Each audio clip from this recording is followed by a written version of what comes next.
With that, Khadgar was sure Mage Merlin would be satisfied. More importantly, this smooth deal was a perfect opening. If Merlin really was on the verge of becoming a master alchemist, then the Blackhorn auction house would likely be the first place he turned to in the future.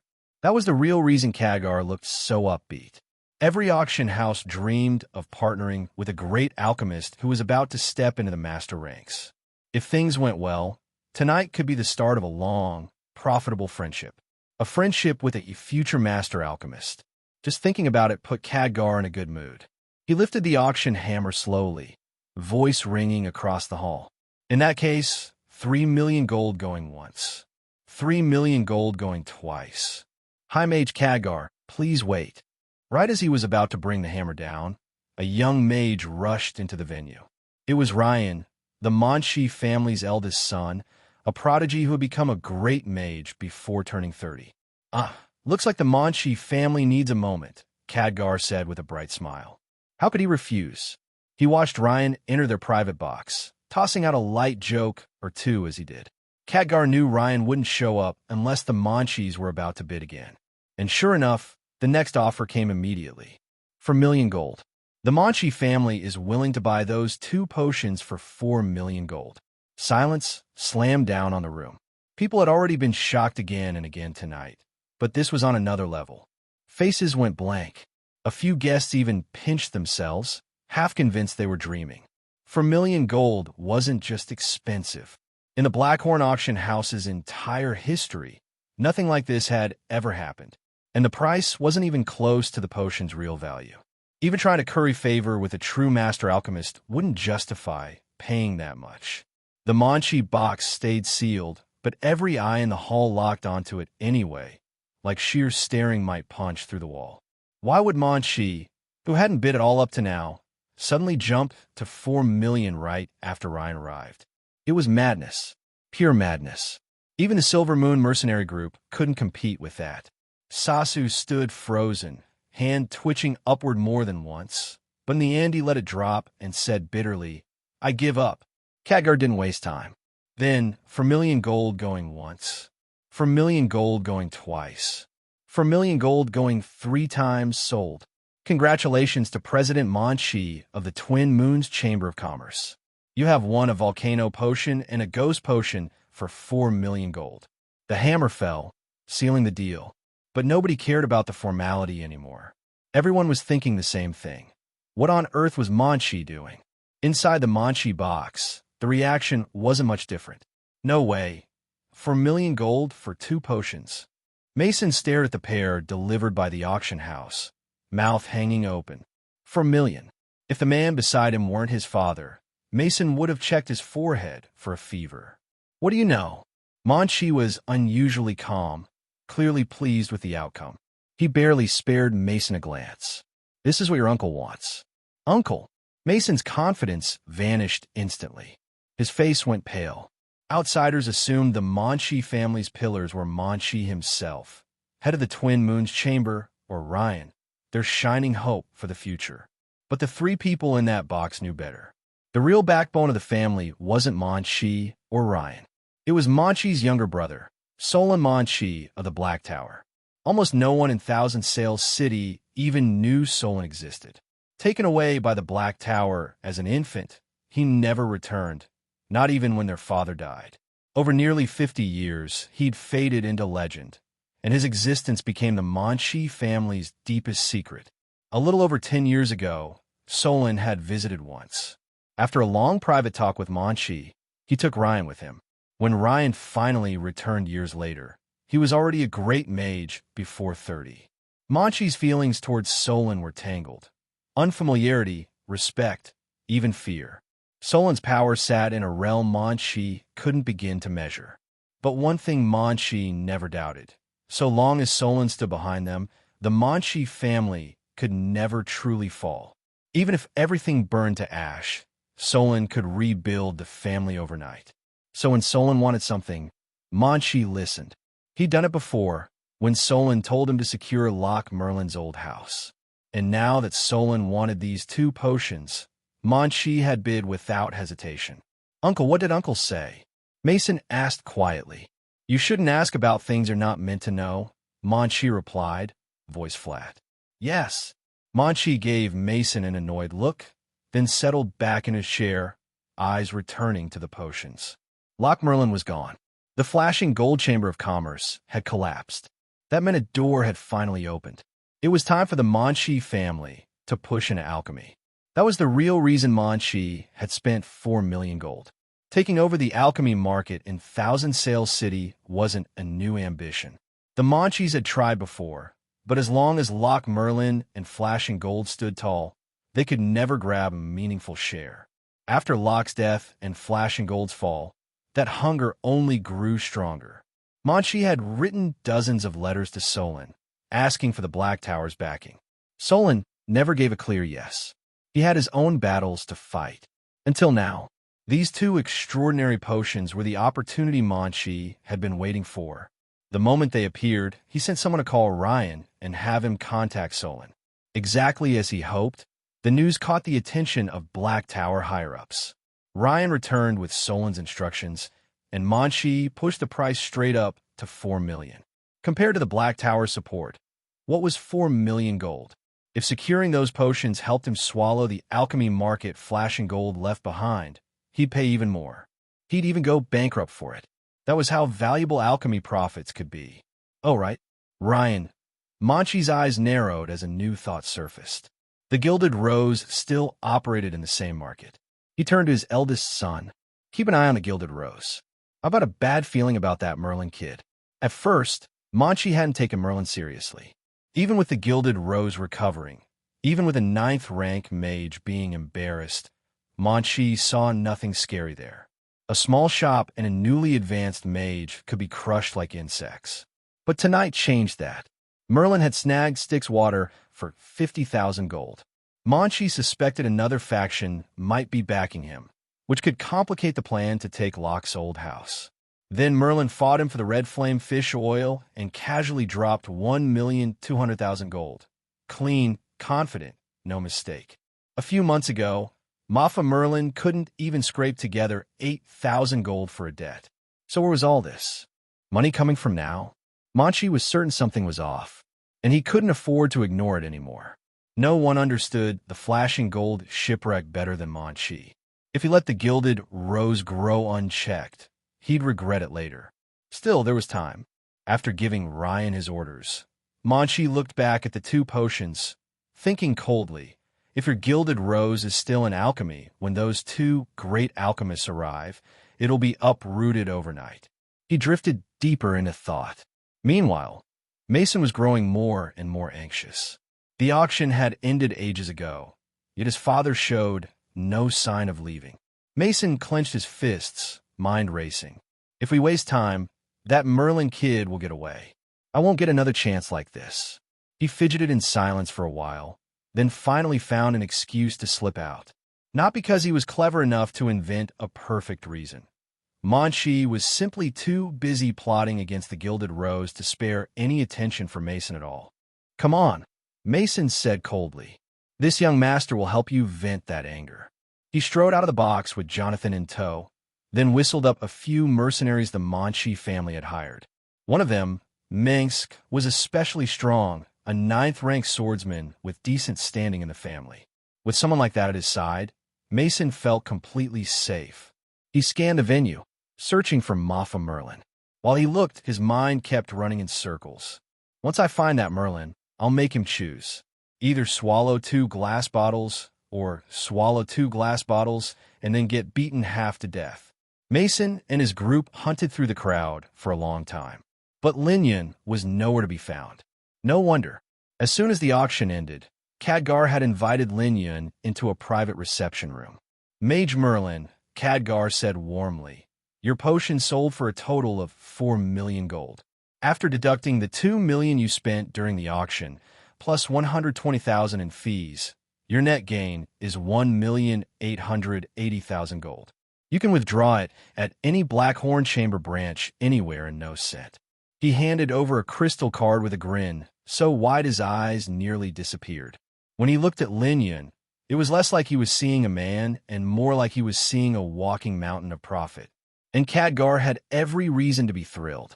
A master alchemist could turn almost anything into gold. Whatever materials they touched could be refined into miracles. Building a working relationship with someone like that was a prize any auction house would kill for. Tonight's 2 potions proved it. They went for 4 million gold. The Blackhorn auction house took a 3% cut. 3% of 4 million was no small fee. Khadgar had earned enough with a few announcements to buy something as valuable as an inheritance magic tool. Then there was the reputation. 2 potions hovering just shy of master-level selling at that price would shake the entire eastern regions. Next auction, more alchemists would come. More rich patrons too. Everyone wanted to sell high and buy the best. And all of that attention had been pulled in by this young mage. Khadgar's smile brightened even more as he added, "Mage Merlin, if you come across anything good again, don't forget the Blackhorn auction." "Of course," Lin Yun replied easily. He understood Khadgar's intent, but it suited him as well. A mage's appetite for materials was bottomless. And in Thousand Sail City, nowhere stocked rare goods like the Blackhorn auction house. Staying on good terms with them would save Lin Yun a huge amount of time. And for a mage, time was the most precious resource of all. Since Khadgar was offering the hand, Lin Yun had no reason to refuse. They spoke for a while longer, and the partnership was quickly settled. Then Lin Yun produced a list and handed it over. It contained more than 100 types of magic materials. Every one of them was rare. Some were so obscure that even Khadgar had never seen them before. Lin Yun explained a few of the stranger items, and Khadgar slowly began to grasp what they were. At first, Khadgar had thumped his chest and promised he could handle whatever Lin Yun needed. But once he actually read the list, his confidence faltered. He admired the young alchemist's knowledge, but his heart was also starting to race. Several of these materials were so precious that even the Black Horn Chamber might only be able to locate a handful. He stared at the list for a long time, weighing his words. No one in the city would believe it if they saw the scene. Khadgar, High Mage, Great Alchemist, and Chief of the Black Horn Auction House, was hesitating in front of a mage young enough to be his junior. His expression looked almost nervous, as if he feared offending the other man. But the reason was simple. The person sitting across from him was a future master alchemist. Once Lin Yun stepped into that rank, his position would rise to the heavens. Even archmages would show him respect. A master alchemist could create miracles, and with a single sentence could decide whether a high mage lived comfortably or suffered. Being cautious around someone like that was only natural. In the end, Khadgar spoke honestly. "To tell the truth, Mage Merlin, I won't lie to you. The items on this list are unbelievably rare.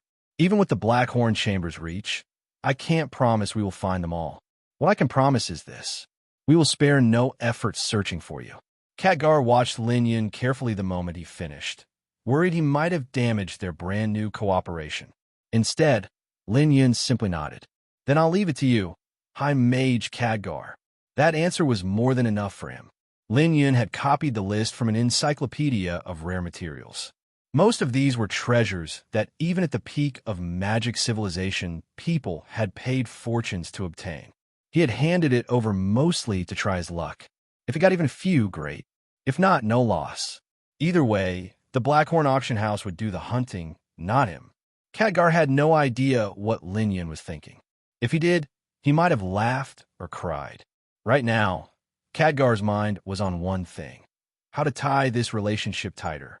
If Lin Yun placed another pair of potions in the next auction, or even agreed to a steady supply in future auctions, Blackhorn's influence would skyrocket. He was still turning over ways to bring it up smoothly when a loud crash shook the hallway outside. The next instant, the reception door flew open. Not pushed open, kicked open. Maffa Merlin. Mason stormed inside like he owned the place. Jonathan followed behind him, along with 8 Manchi mercenaries wearing ugly, eager expressions. Their purpose was obvious even to a child. Khadgar was not a child, but he still froze. What is this? The reception room was not a place anyone could barge into. The Blackhorn auction house was one of the strongest powers in the city, and Khadgar himself was both a high mage and great alchemist. Even Solomon of the Sage Tower would knock politely before entering. In 20 years, nobody had ever kicked down this door. Khadgar stood there with his mouth half open, staring at the broken entrance, then at Mason, then at Lin Yun. The pleasant smile he had worn a moment earlier was gone, replaced by stunned disbelief. Mason didn't even glance around. He marched straight toward Lin Yun, pulling 2 glass bottles from his pocket as he walked. "Hey, Mafa Merlin," he sneered. "You hungry?" "No," Lin Yun said calmly, rubbing the bridge of his nose. "But judging by your face, you might be." Lin Yun had seen arrogance before, but Mason was on another level. Kicking open Khadgar's door in the Blackhorn auction house was the kind of stupidity that deserved a trophy. Still refusing to admit what you did.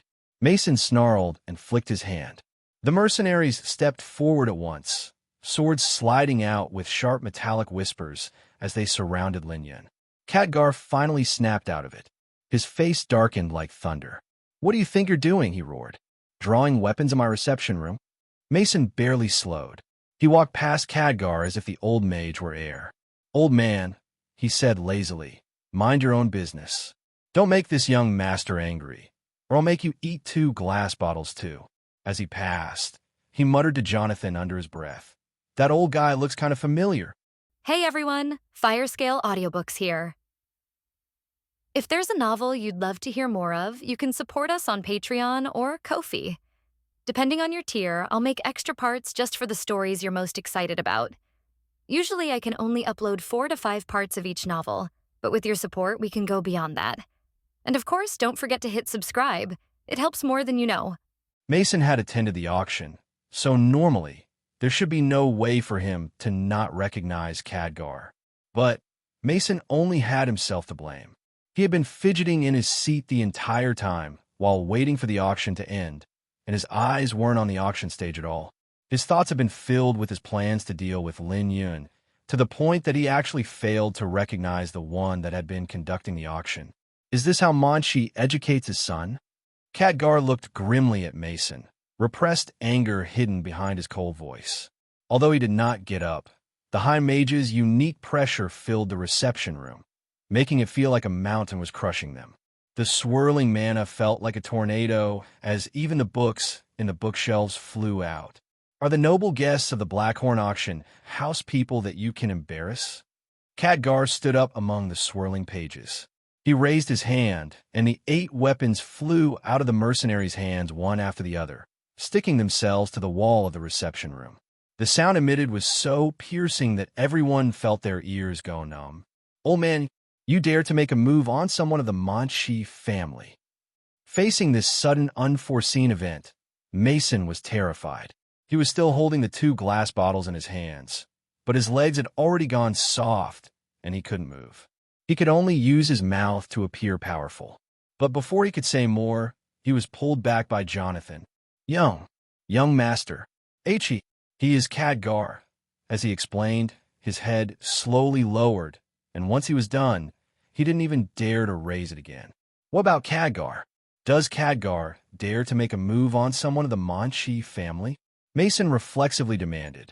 But just after he finished his sentence, his face froze, and he stuttered, "C.A.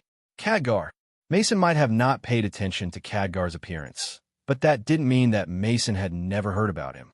Who didn't know of Khadgar in Thousand Sails City? He was the chief auctioneer of the Blackhorn auction house, a high mage, and a great alchemist. Even if Mason was a fool, he knew what the name Khadgar meant. Of course it would be like this. Mason stood there in a daze, still holding the 2 glass bottles in his hands, not putting them back.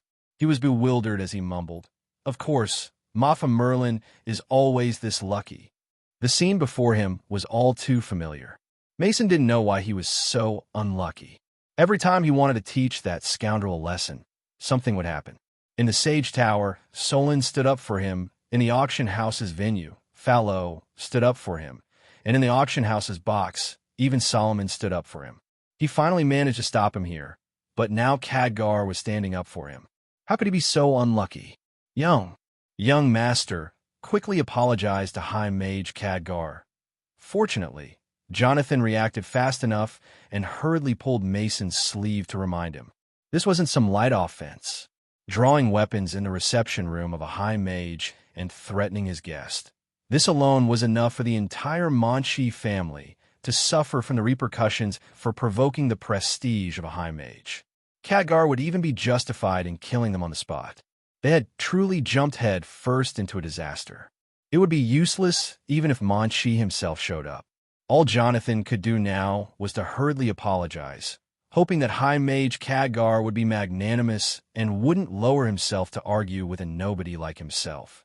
Otherwise, it would end up badly. Apologize? Khadgar coldly snorted. Even the temperature in the reception room suddenly plummeted, while that mountain-like pressure made it hard for the two men to breathe.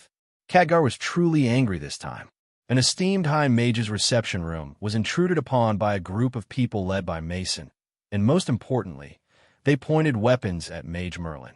He was the most important guest of the Blackhorn auction house, and Khadgar himself had spared no efforts to sweet-talk him in order to establish a cooperative relationship.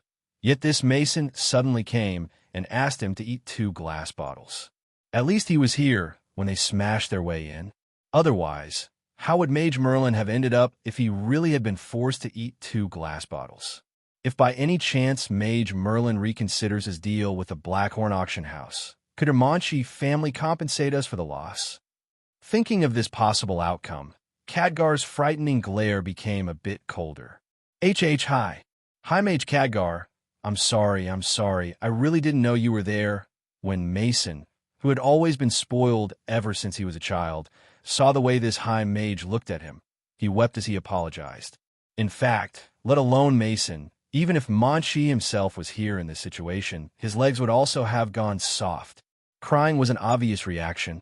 No matter how foolish Mason was, he knew that a High Mage was an existence he couldn't offend.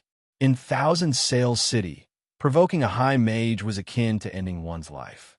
Mason hadn't lived enough yet, so all he could do was beg and apologize as if his life depended on it, hoping Khadgar would let him off. What use is there in apologizing to me? You offended Mage Merlin, so if you want to apologize, then apologize to Mage Merlin. It would be best if Mage Merlin is willing to forgive you, otherwise. Khadgar didn't say what would happen, but the cold voice and grim expression terrified Mason. At this time, Mason couldn't care about the former grudges and directly forgot about the matter of the 2 glass bottles. Mage Merlin, I am wrong. I made a mistake. Stop. Lin Yin directly raised his hand, interrupting Mason's performance. This show was a lot inferior to Fallow's. Originally, Lin Yin didn't want to have to pass judgment on Mason's life and death. But Lin Yin knew that Khadgar definitely felt embarrassed right now, so he needed to address the matter, and he still needed to give some face to Manchi. Their family had 2 sons, and if he callously got rid of one, how could the Manchi family accept it? The same was true if Khadgar directly chose to kill him. But Mason had truly committed a grave offense, so it would be inexcusable if he didn't give an apology. Thus, Khadgar's earlier words had been said in order to hand the authority over Mason's punishment to Lin Yun. If Lin Yun was willing to let Mason off, then Khadgar wouldn't offend either side. If he wasn't willing to let Mason off, Khadgar would most likely clench his teeth and get rid of the kid, but in that case he would owe Khadgar. If Khadgar offended the huge Manchi family for him, how would Lin Yin be able to refuse a special request in the future?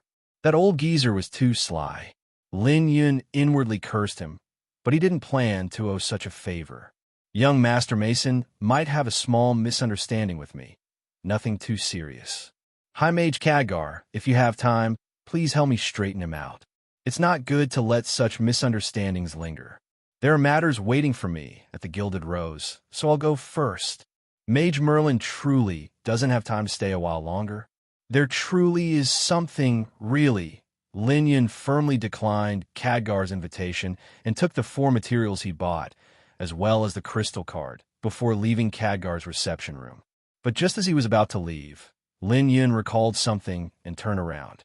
All right, High Mage Khadgar, if you have time, please confirm for me that young Master Mason ate the 2 glass bottles. Afterwards, Lin Yin returned to the Gilded Rose and went into the alchemy laboratory. As the sun slowly fell, Lin Yun melted the frozen dragon blood, and a drop of the precious blood was dripped into a beaker. At that instant, an azure mist rose up and an intoxicating aura spread through the laboratory. Done. Lin Yun wiped the sweat off his forehead and looked at the azure ripples in the beaker with a rare expression of happiness on his face. This was the mana baptism. Mana baptism could be thought of as shedding one's skin to reach a higher level, like a caterpillar turning into a butterfly. At the peak of the magic civilization, every newborn kid would have to undergo a mana baptism. Not only would that mana baptism allow them to gather mana for the first time, but would also thoroughly improve their constitution. Thus, in that era, nearly everyone was a talented mage. What determined one's degree of success would be their effort and luck. In fact, it was a bit late for Lin Yun to use the mana baptism, as that first accumulation of mana wasn't essential to him. The only really useful part was the improvement to his constitution. But this was exactly what the current Lin Yun needed. The flaws in Mafa's body were too serious. It was so serious that even advancing to become a mage had been problematic. Fortunately, it was Lin Yun who had taken over the body. Anyone else, including the original person, would have remained forever as a magic apprentice. The only way to settle that kind of flaw was this bottle of mana baptism. Now, I should prepare to advance to the great mage rank. Lin Yun composed himself and drank the bottle of mana baptism that he had just prepared. He felt the scalding liquid pour down his throat as he remained aware of every change happening throughout his body. Lin Yun estimated that the change would continue for 3 days. Over the course of these 3 days, the mana baptism would gradually improve his body, and the problem of lacking mana sustenance would slowly disappear. When this was over, this body's potential for magic wouldn't be inferior to that of any contemporary genius. At that time, advancing to become a great mage wouldn't be an issue. Because of the effect of the mana baptism, Lin Yun couldn't use too much magic for these 3 days. He would even have to stop his daily meditation. Thus, after Lin Yun left the laboratory, he didn't directly return home for the meditation, but rather, he went to take a look at the Gilded Rose. At the moment, the business of the Gilded Rose was still in the hands of the old butler. Besides occasionally compounding a few potions, Lin Yun almost never got involved in the business operations of the Gilded Rose. The old butler actually didn't complain about this because he knew that the young master had always been determined to become a mage ever since he was little. After fainting, he lost himself in the magic world, and thus, the old man had always been very careful to not disturb him. If he met any troubles, he would figure out a way to solve them on his own. The Gilded Rose reaching its present state was at least 80% due to the contributions of the old butler. Lin Yun couldn't help thinking that the old butler truly was very skilled when it came to business. When the Gilded Rose restarted its operations, all their assets only added up to a few tens of thousands. But in only 3 months, the Gilded Rose had earned over 300,000 gold. And that wasn't including the store goods. If those items were sold immediately, they would add another 100,000 gold. The most important product was the downgraded version of the mana baptism. It was dubbed as the Hope Potion by the old butler and was the biggest undisclosed trump card. If the Hope Potion was brought out, it would inevitably create a stir in Thousand Sails City, and every magic apprentice would go crazy. A potion that allowed a magic apprentice to easily reach 9th rank. It was quite obvious that the price of such potions would be frightening. Back at that time, Loch Merlin had been unable to purchase this kind of potion. It was evident from this how expensive such a potion would be. But the Gilded Rose was different. Now, the Gilded Rose had a total of over 30 hope potions, and each bottle could create a 9th rank magic apprentice. With such a large stock, if they wanted to sell all of it, they wouldn't be able to sell them at too high of a price. The old butler estimated that the most suitable price was 200,000 gold per bottle. Ordinary magic apprentices definitely wouldn't be able to afford the Hope Potion, and thus, the true customers were the children of the most influential people in Thousand Sails City. Many of them were the same as the original Mafa, ambitious with regards to magic, but without the necessary talent. Although a Hope Potion couldn't make them become mages, Becoming a ninth-rank magic apprentice was a huge temptation. After saving the time that would normally be needed to reach the ninth rank, they could slowly take their time or try to think of another way to bridge the final gap. With this kind of potential customer, the price definitely couldn't be too low. If the price was marked at 10 or 20,000 gold per bottle, people might think that there was an issue with the potion. But too high a price wouldn't work either. There weren't many people who would spend several hundred thousands or even $1 million to cultivate a ninth-rank magic apprentice. In the end, perhaps only 3 or 4 customers would make a purchase. So 3 or 4 bottles would sell in that case. But what about the remaining ones? Would they be left for the old butler to drink? Thus, the old butler thought for a long time before setting the temporary price at 200,000 gold. Lin Yun didn't express any opinion on this. On one hand, the old butler had always been in charge of the Gilded Rose, so he had a greater understanding of the market than anyone else. On the other hand, Lin Yun didn't pay much attention to the 30 bottles of hope potions. Because the Gilded Rose had just started, Lin Yun had to personally compound potions for sale, but once the Gilded Rose was on a good track, he would definitely not spend time on that anymore. A mage's time was too valuable. He couldn't waste it. Lin Yun thought of this as he entered the Gilded Rose. Today was the first day of the month, the day that the Mercenary Guild provided missions, and also the best day for the Gilded Rose. When the mercenaries got new quests, they would naturally make preparations, and although the Gilded Rose and the Victorious Return Main Street wasn't the best such store yet, it still was one of the best. Under the management of the old butler, the Gilded Rose had already slowly recovered its splendor. Among the numerous stores of Thousand Sail City, it should be among the top 10, and it had the superior advantage of being located in the Victorious Return Street. After choosing their new missions, most of the mercenaries would choose to go to the Gilded Rose, which was only a street away from the Mercenary Guild. But today, after Lin Yun came to the Gilded Rose, he felt something wrong. The business was good, there were many people, and the clerks were busy, but Lin Yun felt that something wasn't quite right. After thinking about it for a moment, he noticed that the Frostwolf mercenary group wasn't that big. It only had 20 people, and their fame and strength were far inferior compared to the colossal Silver Moon. But they had been cooperating well with the Gilded Rose these past few months. The materials they harvested were mostly sold to the Gilded Rose, and the price was relatively fair. The old butler had boasted about the arrangement a few times. At first, Lin Yun was worried when he heard that the old butler had personally gone to pick up materials, but since it was the Frost Wolf mercenary group, it was unlikely that there were any problems. Thus, Lin Yun didn't ask again and only looked around the store a bit more. The business was really good and everyone was lively. Lin Yun thought that since he couldn't undergo his usual meditation, he would simply help the alchemists who were at work. After the Gilded Rose reopened for business, they recruited 4 alchemists.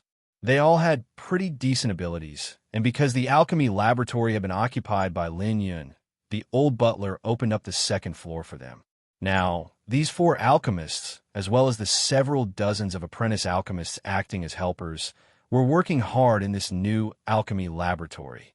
Lin Yun had never shown his alchemy abilities in front of these 4 alchemists, but some occasional exchanges made them aware that this young boss wasn't ignorant in the field of alchemy. Thus, they actually welcomed Lin Yun's help, but they didn't dare to give the most important work to him. They only gave him some simple work, such as enchanting.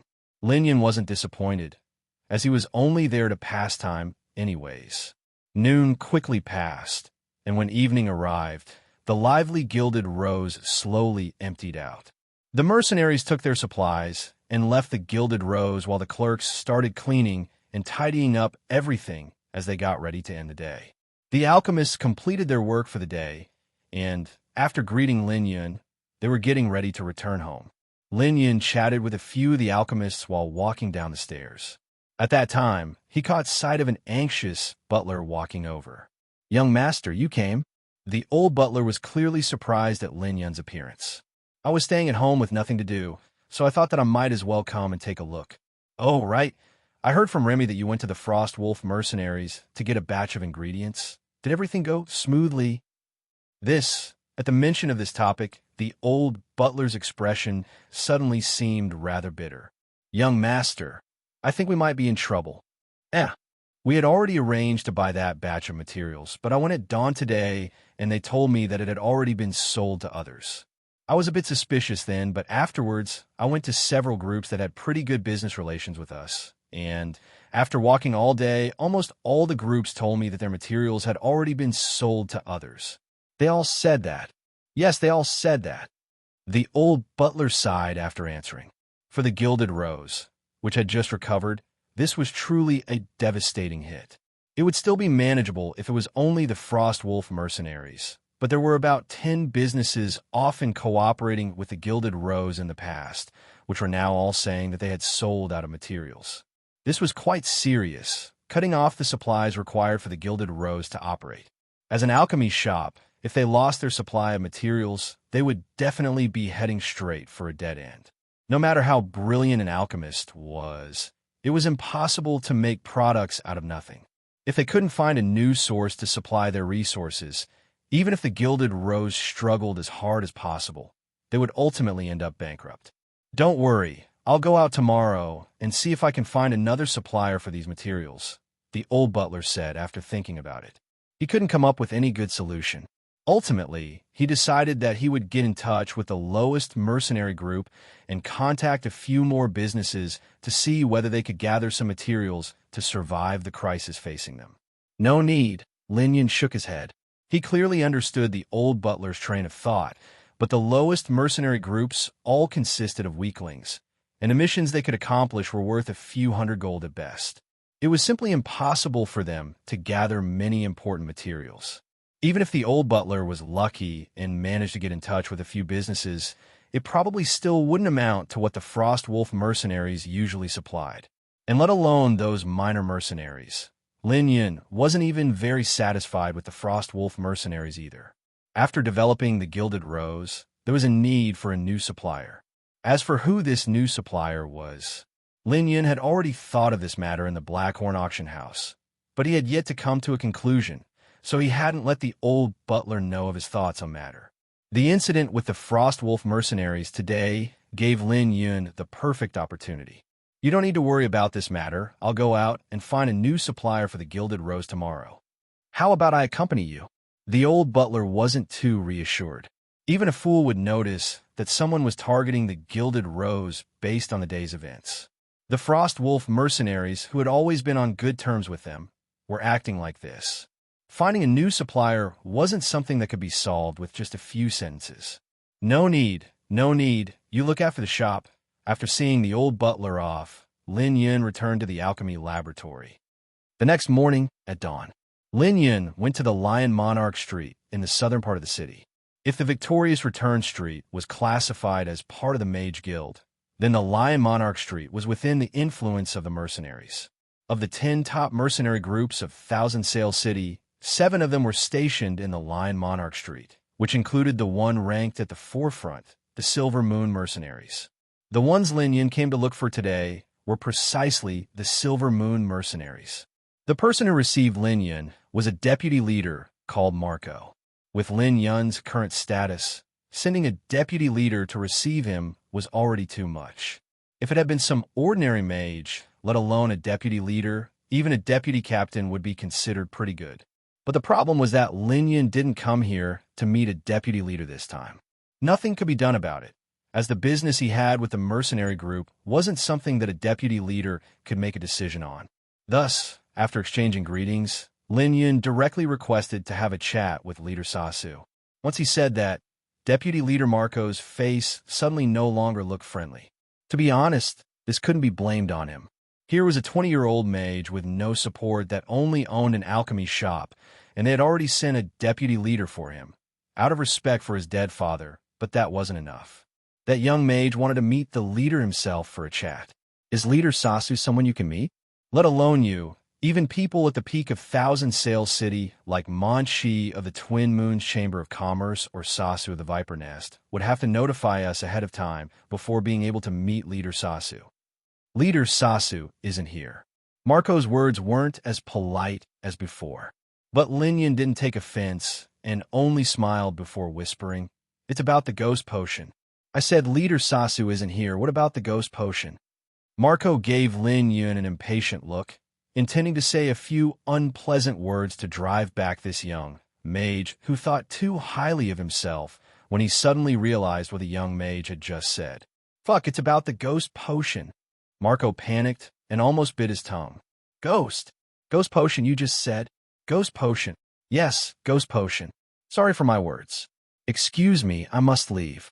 After the deputy leader confirmed that he hadn't misheard, he immediately stood up and left the reception room. Afterwards, Sasu came in. Lin Yun's conversation with Sasu lasted only 10 minutes. After 10 minutes, Lin Yun left the camp of the Silver Moon mercenaries and returned to the Gilded Rose. The old butler didn't even know that Lin Yun had gone to the Silver Moon mercenaries. But that short 10-minute conversation quickly brought a significant shock to Thousand Sails City. One day later, Sasu publicly announced two things. First, the Silver Moon mercenaries would march for Edge Rift at the start of the next month and eliminate the rock trolls that had been occupying the place for 100 years, thus reopening the golden trade route between Thousand Sails City and Angel Coast. Second, the Silver Moon mercenaries and the Gilded Rose had established an official partnership. The partnership involved a few fields, including the supply of magic materials, the purchase of alchemy items, the sharing of all kinds of techniques, and even the establishment of a joint armed caravan. The announcement of these two decisions by Sasu immediately alarmed the entire Thousand Sails City. The matter of the annihilation of the rock trolls wasn't a problem, as this was a quest that the Chambers of Commerce had jointly poured money into to offer a reward at the Mercenary Guild for 100 years. In the past dozen years, the Silver Moon mercenaries had slowly reached the peak of Thousand Sails City. Many people had realized that sooner or later, the Silver Moon mercenaries would head to Edge Rift to finish the task and claim the bounty. Because once this 100-year-old quest was cleared, the prestige of the Silver Moon mercenaries would inevitably reach new heights. Ultimately, they would even rise to become one of the mercenary groups at the peak of the kingdom. Although the decision seemed somewhat hurried, it was still within everyone's expectations. But the second announcement baffled everyone. Why would the esteemed Silver Moon mercenaries choose an alchemy shop as their business partner?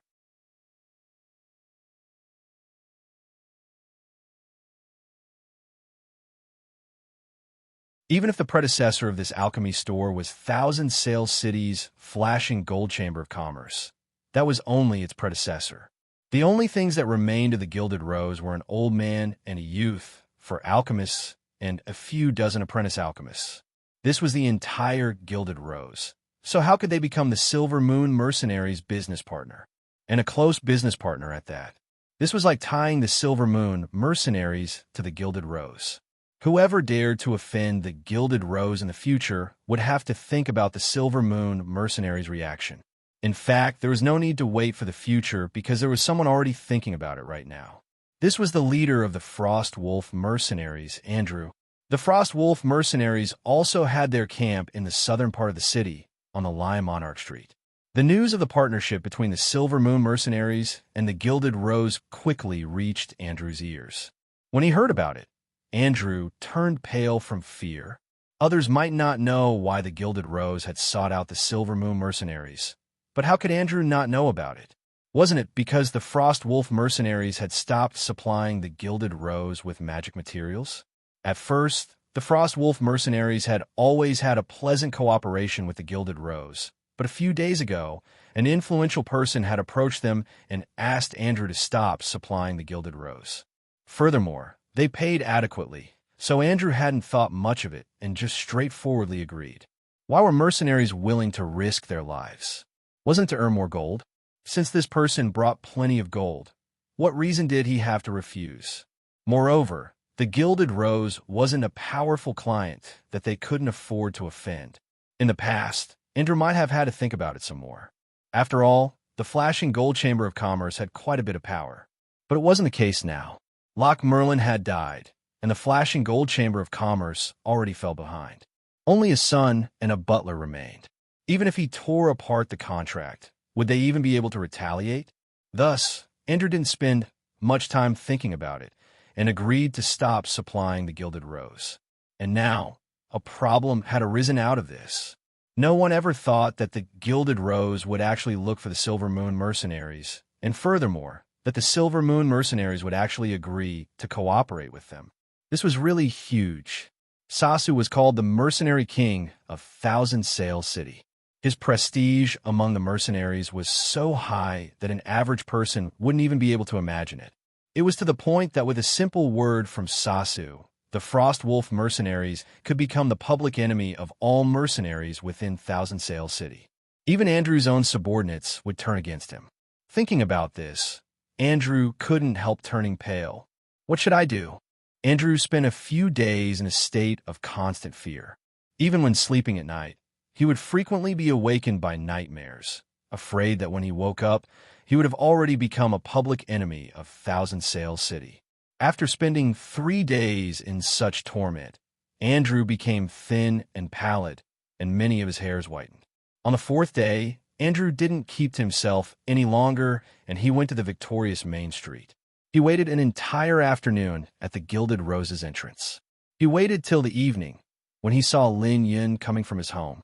Good evening, Mage Merlin. After waiting for all this time, Andrew was cold and hungry. But when he saw Lin Yun, he hurriedly put on a smiling face to greet him. Good evening, Leader Andrew. Lin Yun didn't stop, only turning and nodding as he passed, as he considered it to be a simple greeting. But the problem was that Andrew didn't come today only to greet him. Thus, Andrew had no choice but to catch up to Lin Yun and put on his smiling face once again as he started. Well, Mage Merlin, the Gilded Rose's business seems to be really good. Lin Yun only chuckled in response. At first, Andrew had planned to bring up the topic of the shop doing well to move onto the matter of the magic materials. After getting on that subject, Andrew would seize the opportunity to offer to continue their previous collaboration. At worst, he would admit his mistake. What was losing face compared to being driven away from Thousand Sail City by Sasu? But Lin Yun only chuckled. This chuckle made it very difficult for Andrew. How should he reply to this? How could he take advantage of this? Esteemed mage, please don't toy with me. Lin Yun wasn't actually toying with him. Since he established a partnership with the Silver Moon mercenaries, he had many matters waiting for him to settle. In the past few days, Lin Yun had been busy running around. So how could he still have time to toy with someone he barely knew? After answering with a chuckle, he continued walking toward the entrance of the Gilded Rose. Mage Merlin, please wait. Andrew didn't look good as he hurriedly chased after Lin Yun. Is there something wrong, Leader Andrew? Lin Yun stopped and sized up Andrew, feeling a bit surprised. Cold sweat trickled down Andrew's back. If he could, Andrew would have asked, "Do I freaking look okay to you?" I ran to the Gilded Rose and waited the whole afternoon into the evening. Now I'm cold and starving. Do you really think I'm idle and have nothing better to do?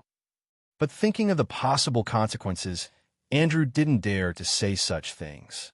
And not only did he not dare to complain, but he also did his best to pull on a fawning smile. Yes, Mage Merlin, I came over today to ask, does the Gilded Rose still need magic materials? Our Frost Wolf mercenary group recently did a few missions and gathered quite an amount of materials. I wonder if the Gilded Rose would like to help us dispose of it. In reality, the Frost Wolf mercenaries hadn't actually gathered such materials. But now wasn't the time to say that. In order to ease the tension with the Gilded Rose, no matter how harsh the conditions were, Andrew could only endure and buy the materials from the marketplace later on, probably at a loss. There is no problem in helping you dispose of them. But Leader Andrew, the funds of the Gilded Rose are quite lacking lately, so I might have to apologize to you about the price. I will talk to Uncle Pave, and then we will proceed with helping you dispose of the materials. We will even give you 50% of their value as a symbolic gesture. 50%. Andrew almost stopped breathing. If he could, Andrew would have loved to spit in Lin Yun's face. This truly was too shameless. He had already lowered himself and looked around for him, eventually waiting an entire afternoon. Despite being cold and hungry, he spoke politely and smiled. But in the end, Merlin asked him for a 50% discount, and he even called it a symbolic gesture. Fuck your symbolic gesture. Andrew struggled for a long time before finally swallowing hard. There was nothing he could do about it, as he was clearly being taken advantage of by Merlin, who had become the partner of the Silver Moon mercenaries. If he said something wrong, even if he didn't do anything, as long as Merlin pouted about it in front of Sasu, Andrew would have to deal with the consequences. Calm. I must remain calm. Andrew took a deep breath and secretly shed a tear as he did his best to maintain his stiff smile. In that case, thank you, Mage Merlin. You're welcome. Lin Yun then politely excused himself before turning to enter the Gilded Rose. Andrew stood there lifelessly. That, "You're welcome," felt like a slap to his face. Lin Yun really didn't care about what Andrew thought, because Lin Yun had more important matters at hand. 3 days had passed, and the mana baptism had already transformed his body, so Lin Yun would no longer be bothered by the flaws of the body that Mafa Merlin had left behind. In other words, Lin Yun could attack the Great Mage Realm anytime. That was why he had come to the Gilded Rose. The alchemy laboratory of the Gilded Rose was a place that Lin Yun carefully organized. 3 magic traps were set up in the corridor. He didn't spare any mana on the entrance as he solidified 2 mage eyes and inscribed 2 alchemy arrays on it. This kind of setup couldn't be considered well fortified, but at least ordinary mages wouldn't be able to enter. Let alone ordinary mages, even most great mages would have to ask for Lin Yun's authorization before entering. There shouldn't be anyone that would bother him while he advanced to become a great mage. After going to the Gilded Rose, Lin Yun first greeted the old butler and spoke about Andrew's matter before heading for the laboratory. After checking the traps at the entrance, he activated the alchemy array inside, and when he closed the door, he easily supplemented another mage eye. Once he was done, Lin Yun looked for a secluded place to start his longest meditation since becoming a mage. Lin Yun estimated that the meditation this time would take at least 3 days. It was completely different from ordinary meditation. Advancing to Great Mage required one to break through the limit and shatter their mana whirlpool. Only after crushing their mana whirlpool would they be able to have their own magic conducting rune. This was the most important thing for a Great Mage. To some extent, a magic conducting rune was the life imprint of a Great Mage. Not only did that imprint possess earth-shaking power, but it would also continuously evolve with the Great Mage. Thus, when preparing to advance to this rank, one would have to go through a very long meditation, during which they would have to purify their mana whirlpool. Some mages might use potions to help purify the mana whirlpool, such as the spectrum potions that Lin Yun crafted a while back, or the colorful potion Raymond once mentioned. But Lin Yun wouldn't do so. Coming from the last days of No Scent, he understood a lot more than the mages of this era. Once transformed into a magic conducting rune, a mana whirlpool that had been purified solely relying on itself would be 10 times stronger than one that had been purified through potions. Purifying a mana whirlpool was an extremely painful process, during which mages needed to extract impurities within the mana whirlpool bit by bit. To a mage, this would feel like carving out bits of themselves. The entire process was full of pain and suffering. When Lin Yun entered meditation, his mana whirlpool slowly started rotating. Time slowly passed, while Lin Yun's calm face began to turn pale, and beads of sweat trickled down his forehead. And this was just the beginning. 1 day passed. 2 days passed. On the 3rd day, Lin Yun was in an extremely weak state. He was thin and pallid and emitted worrying mana fluctuations. It felt as if they might go out of control any time. But his eyes were brighter than before. Lin Yun knew that he was in the most powerful state he had ever been in since appearing in this body. The accumulation of mana reached the limit, and after the mana whirlpool was purified, it could only be described as perfect. Those somewhat worrying mana fluctuations weren't because Lin Yun couldn't control his mana, but rather because his mana whirlpool was on the brink of shattering. Lin Yun already stood at the entrance of the Great Mage Realm and only needed a small push. After confirming his state, Lin Yun took a deep breath and slowly began to circulate the mana within his body. At the start, this mana was gentle and soothing, just like a flowing brook. Apart from its shocking purity, it was the same as ordinary meditation. But unlike an ordinary meditation session, After that mana poured into the mana whirlpool, it didn't follow the mana whirlpool's normal pathways. Instead, it silently gathered at the center of the mana whirlpool. Nothing happened at first, but as Lin Yun hastened it, a change appeared in the circulating mana, moving faster and faster. Ultimately, it turned into a surging river with thunderous, roaring waves coursing toward the center of the mana whirlpool. Originally, when Lin Yun advanced to become a mage, he used his powerful mana control to build this almost impeccable mana whirlpool. Otherwise, he wouldn't have managed to defeat that 9th rank mage of the Viper Nest so easily, nor would he have been able to forcibly use the great mage level elemental incarnation in the Bone Plane. But now, this almost impeccable mana whirlpool was slowly being deformed by the endless flow of mana. If this happened to another mage, they would be scared to death. It was common knowledge that a mana whirlpool needed to be stable, even when shattering it during the advancement to Great Mage. To a mage, the mana whirlpool was most important. Only when their mana whirlpool was stable enough would they be able to gather mana through meditation and transfer mana to cast spells. In no sense, nearly every mage's first lesson to their disciples would be to cherish their mana whirlpool. Because if there was a problem with their mana whirlpool, the path to magic would be severed. Yes, I just advanced. Solon stood there in a daze for a long time before he could recover from the shock. For some time, his mood was quite complicated. Thinking about it, when this young mage called Merlin came to the Sage Tower, he had just formed his mana whirlpool. He could barely be called a first-rank mage at that point. But it hadn't been a few months yet, and he was already ready to engrave a magic-conducting rune, ready to step into the ranks of the great mages. When I worked to become a great mage, I spent 10 years. It wasn't bad, but compared to him, Solon wanted a curse. As he stood there, Solon very much wanted to ask whether he was a human or something else. Mage Solon, Mage Solon. Seeing Solon being silent for such a long time while just staring, Lin Yun couldn't help calling his name twice. Nothing. After being brought back to his senses, Solon hid the grief and indignation. In order to cover up the fact that he had forgotten himself, he promptly looked for the 2 books that Lin Yun had asked about. He was Solomon's disciple. If another mage saw such a situation, a shadow might be cast over their heart, influencing their future on the path of magic. From first-rank mage to great mage in a few months, this wasn't something a human could do.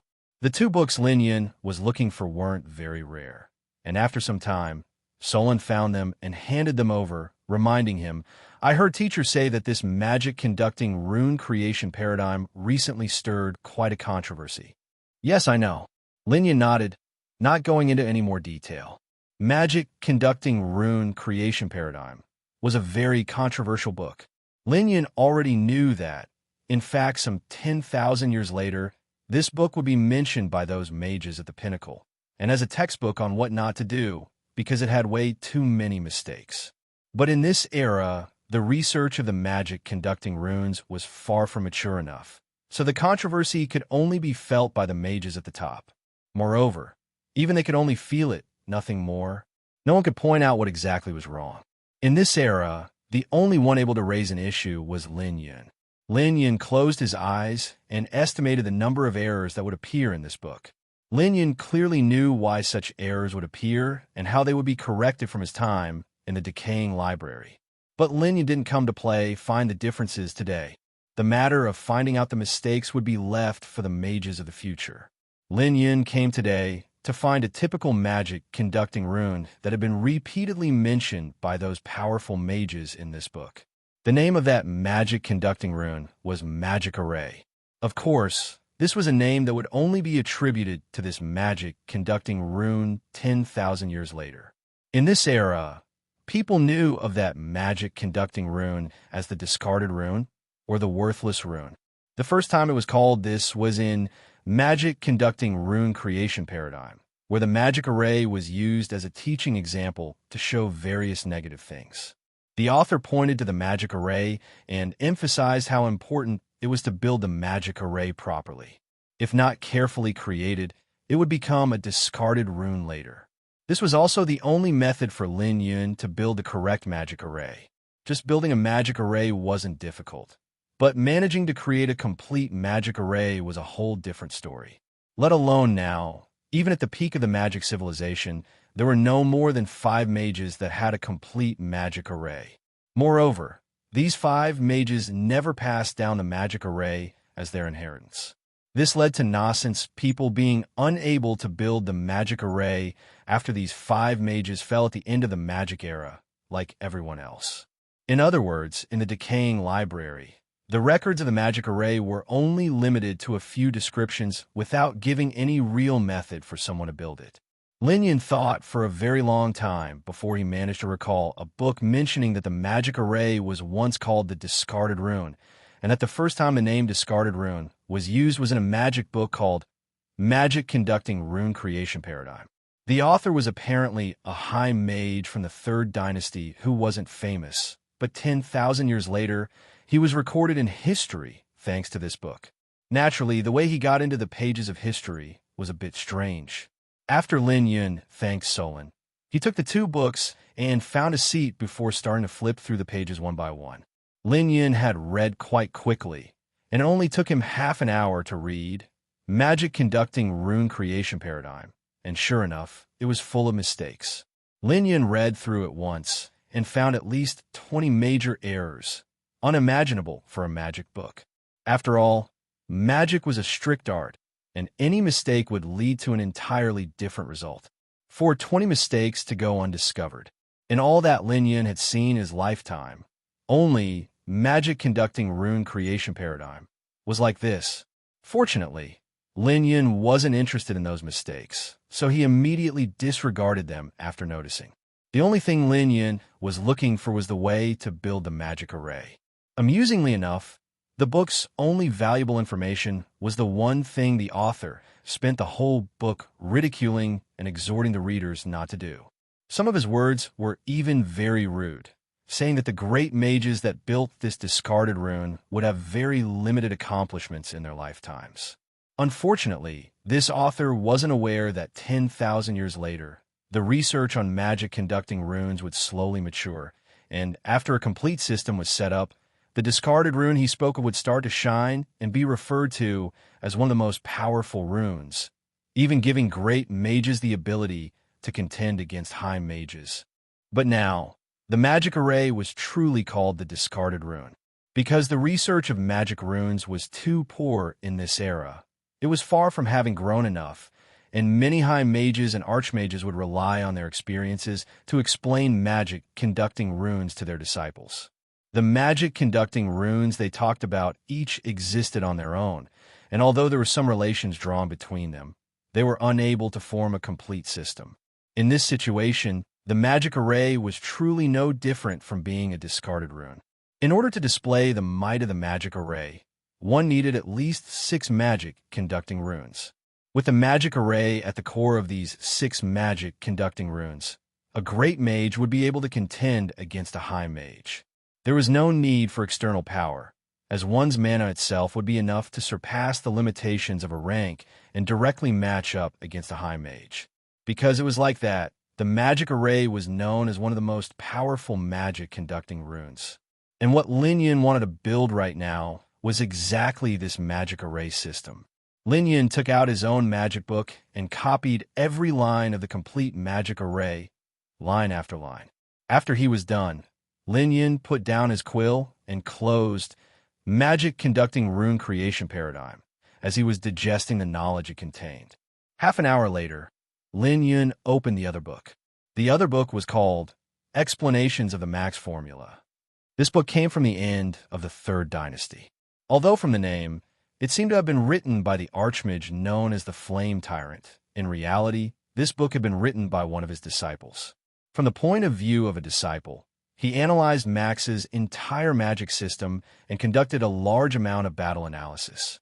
It could be said that the analysis of this archmage's fire magic was thorough to the extreme. This book was quite popular in this era, as many great mages and high mages hoped to be able to gain insight from the Flame Tyrant's magic system. It was also the case for Lin Yun. For Lin Yun, Explanations of the Max Formula could be said to be one of the rare good books of this era.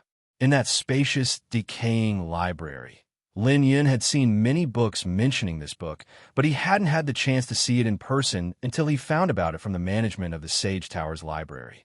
Naturally, what Lin Yun wanted wasn't insight on control over fire magic. There were many such opportunities in the decaying library. Max was the name of the flame tyrant, who was only an archmage. In the decaying library, many books had been left by heaven mages or mages above even that rank. What Lin Yun really wanted was among the fight descriptions. If Lin Yun wasn't wrong, Flame Tyrant Max was born near Ghost City, which was known as the paradise of the undead. That place was even more frightening than the Bone Plane. Although the undead of the Bone Plane might rampage around, the strongest one was only a bone dragon. But Ghost City wasn't inferior to the Bone Plane. The century undead tide was a great disaster that all of No Scent faced. Max was born in such a place, so it was inevitable that he would spend his life fighting the undead. Because of this, he was able to get high accomplishment in fire magic. Apart from holy magic, what the undead feared the most were flames.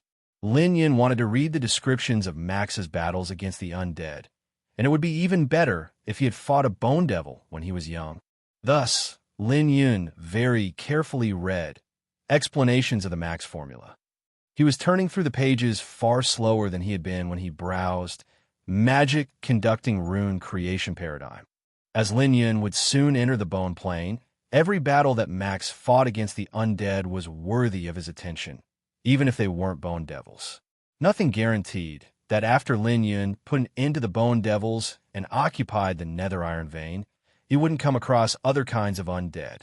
While Lin Yun was conscientiously browsing through explanations of the Max formula, Solon suddenly looked toward the entrance of a library as a shadow flashed past.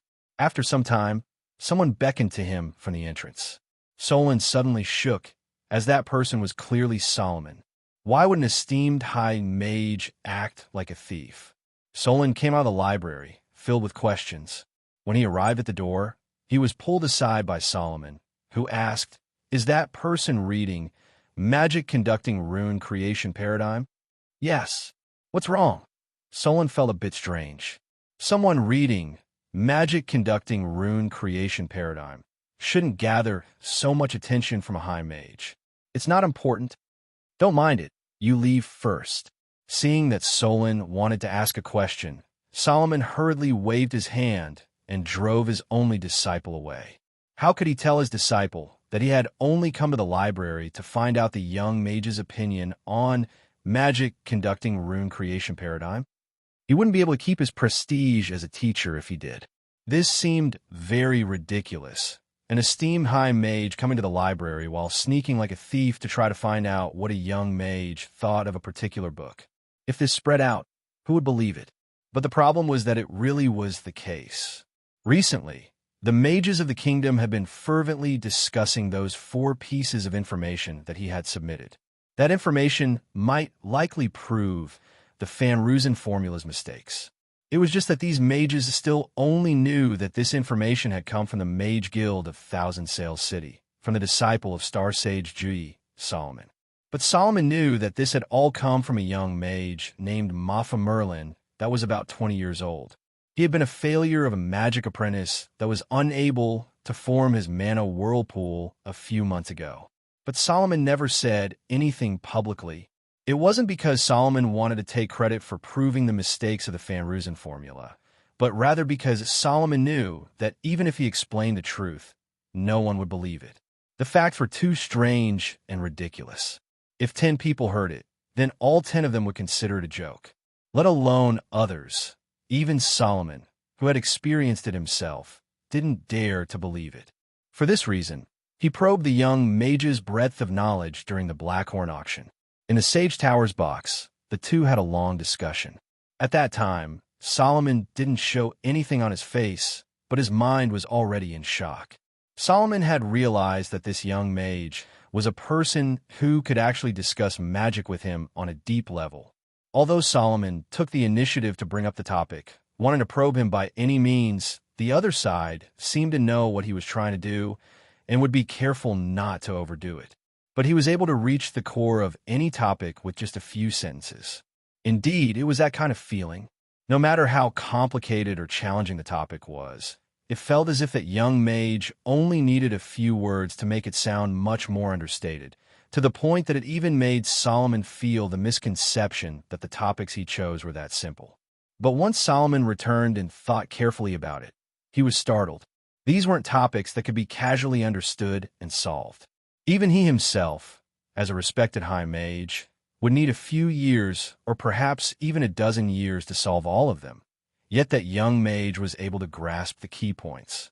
Solomon remembered very clearly that when he asked some questions, that young mage seemed a bit absent-minded, but when he started talking, it hit the core of the matter.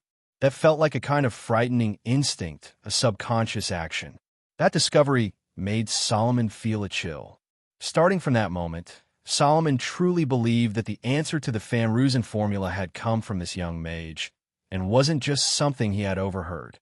Right now, it was the same library and the same young mage, along with a controversial millennium-old book. Solomon really wanted to know what that young mage thought of the magic conducting rune creation paradigm. Unfortunately, Solomon was disappointed.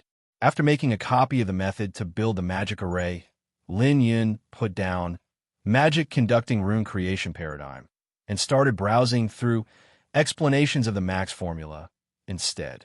This made it very awkward for Solomon, who had been waiting outside the door all this time. What should I do? Solomon waited for a long time, but Lin Yun never put down the second book to return to the first one. The high mage couldn't help but inwardly curse, irrationally blaming Lin Yun for deliberately going against him. Solomon was very clear about the contents of explanations of the max formula. It gave insights on the Flame Tyrant's fire magic. But there wasn't much special content, as it mostly consisted of some practical descriptions of his fights. Solomon had once described it as very entertaining. Normally, a very entertaining magic book like this shouldn't be read so earnestly, as there was little knowledge to actually glean from it. But this time, Lin Yun was being wronged. The reason Lin Yun could be so conscientious wasn't the Flame Tyrant's insights on fire magic control, as Lin Yun had already researched fire magic control quite thoroughly 10 years ago. Even if this Flame Tyrant was still alive, he would be utterly inferior to Lin Yun in theoretical knowledge.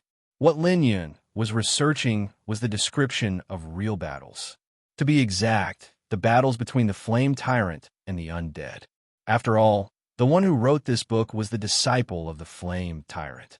The battles that the Flame Tyrant had experienced had been experienced by the author. This kind of personal experience was most important to Lin Yun, especially the battle against a bone devil. Explanations of the max formula recorded a total of 2 fights against bone devils. In the first one, the Flame Tyrant had already advanced to High Mage and completely obliterated a dozen bone devils. The other one was when the Flame Tyrant was only a 5th rank Great Mage and met a roaming bone devil outside Ghost City. It was a fierce battle that time. Usually, a bone devil's fighting strength was between level 15 to level 19, which was equivalent to a 5th to 9th rank Great Mage. At that time, the author of the book had just started following the Flame Tyrant and had personally experienced that battle. According to his memories, the bone devil that the Flame Tyrant met that time was already approaching the level of a High Mage, but the Flame Tyrant used almost all his cards and ultimately faced the danger of a backlash by using a spiritual magic tool before finally managing to get rid of that bone devil. That fight was also one of the most dangerous fights of his whole life. Such a dangerous battle naturally left a profound impression in the mind of his follower, and the description of this battle was exceptionally detailed. What made Lin Yun pleasantly surprised was that this disciple ultimately mentioned that when the Flame Tyrant recalled that battle many years afterwards, he reflected upon it and listed a few mistakes he had made, and even claimed that if he hadn't made those mistakes, he might not have needed to use his spiritual magic tool at all. This self-reflection had a great significance to Lin Yun. This was equivalent to pointing out a clear road for Lin Yun so that he could challenge an extremely powerful bone devil once he was a 5th rank Great Mage. Thus, Lin Yun was focused on his book and didn't notice Solomon standing outside the door. While Lin Yun read explanations of the max formula, in the Sage Tower, the Gilded Rose called together an alchemy exhibition. The contents of that exhibition included 4 excellent magic tools, 2 magic weapons, as well as alchemy puppet dedicated for mining called Miner. But the focus was on the so-called hope potions. Indeed, the hope potions that could easily make a magic apprentice reach the 9th rank. Along with the appearance of the hope potion, this small-scale alchemy exhibition immediately caused a stir in the entire Thousand Sails city. And due to this exhibition, the name of the Gilded Rose was remembered by countless people. Many people found out that after Loch Merlin died, the flashing gold chamber of commerce didn't disappear. They still had an alchemy shop in the victorious Return Street called the Gilded Rose. The magical potion that allowed magic apprentices to easily reach the 9th rank was developed by the Gilded Rose. After finishing all this, the old butler smiled as he priced the hope potion at 200,000 gold, while also asserting that he only had 1 potion in hand. After the sale, the next bottle would appear 1 month later. Such a price would stop ordinary magic apprentices with no background and no savings from getting a chance to buy it, as 200,000 gold was a truly astronomical sum to them. But apart from these ordinary magic apprentices, Thousand Sails City still had many more unusual ones. There was no lack of children from the leaders of major forces, and neither was there any lack of children that were born in well-off merchant families. Such a price wasn't a big deal to them. Their only worry would be that they didn't buy it fast enough. In fact, not even 3 minutes after the end of the alchemy exhibition, the bottle of hope potion already had a new owner. The lucky guy was a 3rd-rank magic apprentice called Cruz. Cruz was 28 years old and had neither an illustrious background nor an outstanding gift. This in itself made it very difficult for him to become a mage. His only fortune was that he was also a pretty decent apprentice alchemist. Ever since he became an apprentice alchemist, Cruz had been working with major alchemy shops as a part-timer for various alchemists. He had saved a lot in the past 10 years, yet he hadn't saved too much, only around 200,000 gold. Originally, Cruz had come to the Gilded Rose today in order to buy a few magic scrolls, but he hadn't expected that he would chance upon the Gilded Rose's alchemy exhibition and get one of the first seats. Thus, that hope potion fell into Cruz's hands. That lucky 3rd-rank magic apprentice used his shivering hands to open the hope potion and slowly drink it before countless eyes. Then the miracle happened. The mana within Cruz instantly began to grow at a crazy pace. 4th rank, 5th rank, 6th rank, all the way until he had the power of a 9th-rank magic apprentice. In a matter of about half an hour, Cruz attained the power of a peak 9th-rank magic apprentice from the early 3rd rank. He almost reached the level of mana whirlpool condensation. This all happened under countless staring gazes. Over 100 onlookers saw this scene with their own eyes, and the instant Cruz reached the 9th rank, the entire Gilded Rose shook. The magic apprentices that had still doubted the offerings of the alchemy exhibition were now striving to be first to ask questions about the hope potion. Among them were those who were born with illustrious backgrounds who were offering twice or thrice the asking price to obtain a bottle of hope potion now. To them, there was no problem that couldn't be solved with gold. Unfortunately, gold couldn't settle their problem right now. Because the old butler was very clear the hope potion was out of stock this month, and if they wanted to buy one, they would have to come early the next month. Thus, a group of magic apprentices who were yearning for the potion left the Gilded Rose with regrets and a bit of hope. Naturally, there were also those who didn't agree to leave. Most of these people were children of people with influence, scions of various forces leaders. They were accustomed to using their parents' reputations to settle their problems. Since they couldn't buy the potion with money, they would naturally try to use their parents' names as usual, and among them, there were a few who were quite impatient and tried this immediately. They tried to get the Gilded Rose to supply hope potion to them first, or else, if Linian was there, he would have played with the guess a bit. Although the hope potion wasn't there, the glass bottle would definitely be enough, as it still had magical properties. Naturally, the old butler wouldn't be this cruel. After following Loch Merlin for so many years, how could he not know how to handle this matter? There are so many of you here, so who should be served first? How about you discuss it amongst yourselves? After saying such words, the old butler just walked away and left behind the 8 magic apprentices with outstanding backgrounds. A staring contest ensued, and no one was willing to give way for any of the others. Thus, they were in a deadlock for the whole afternoon. Nothing could be done about it. Who would give up on such an opportunity, getting the bottle of hope potion that would be available 1 month later? Even just a month's difference in the time it took to become a 9th rank magic apprentice would be enough for the rest to fall behind. The few magic apprentices left were all born in major forces. Who would be willing to fall behind? As for the conclusion of this conflict, the old butler definitely didn't care about it. 1 bottle of hope potion a month was the sale schedule that he decided on after consulting Lin Yin, because the two of them felt that even compared to earning several million gold, the reputation of the Gilded Rose was more important. Selling all the hope potions at once could indeed let the Gilded Rose earn a few million gold in an instant, but the sensational effect wouldn't last long. After 3 months at most, the people would gradually forget about the hope potion and even gradually forget about the Gilded Rose if they had no further accomplishments. After all, the foundation of the Gilded Rose was too shallow. Compared to those alchemy shops that had operated for decades, whether it was its reputation or public opinion, they were both far inferior. The only advantage at the moment was the hope potion they possessed. Since this was the case, they would naturally promote the hope potion to its limit. 1 hope potion a month. At first glance, it seemed that it would only bring in 200,000 gold each month, but the craze it would create would put the Gilded Rose at the center of discussions. Every time a hope potion was sold, it would lead to people chatting about it during their leisure time. When the craze about the potion started to cool down, the next hope potion would appear, and along with it, new stories and new topics to gossip about. And with the miraculous effect of the hope potion, how long would it take for the Gilded Rose to establish a good reputation in Thousand Sails City? To the Gilded Rose, this was worth a lot more than a few 100,000 gold.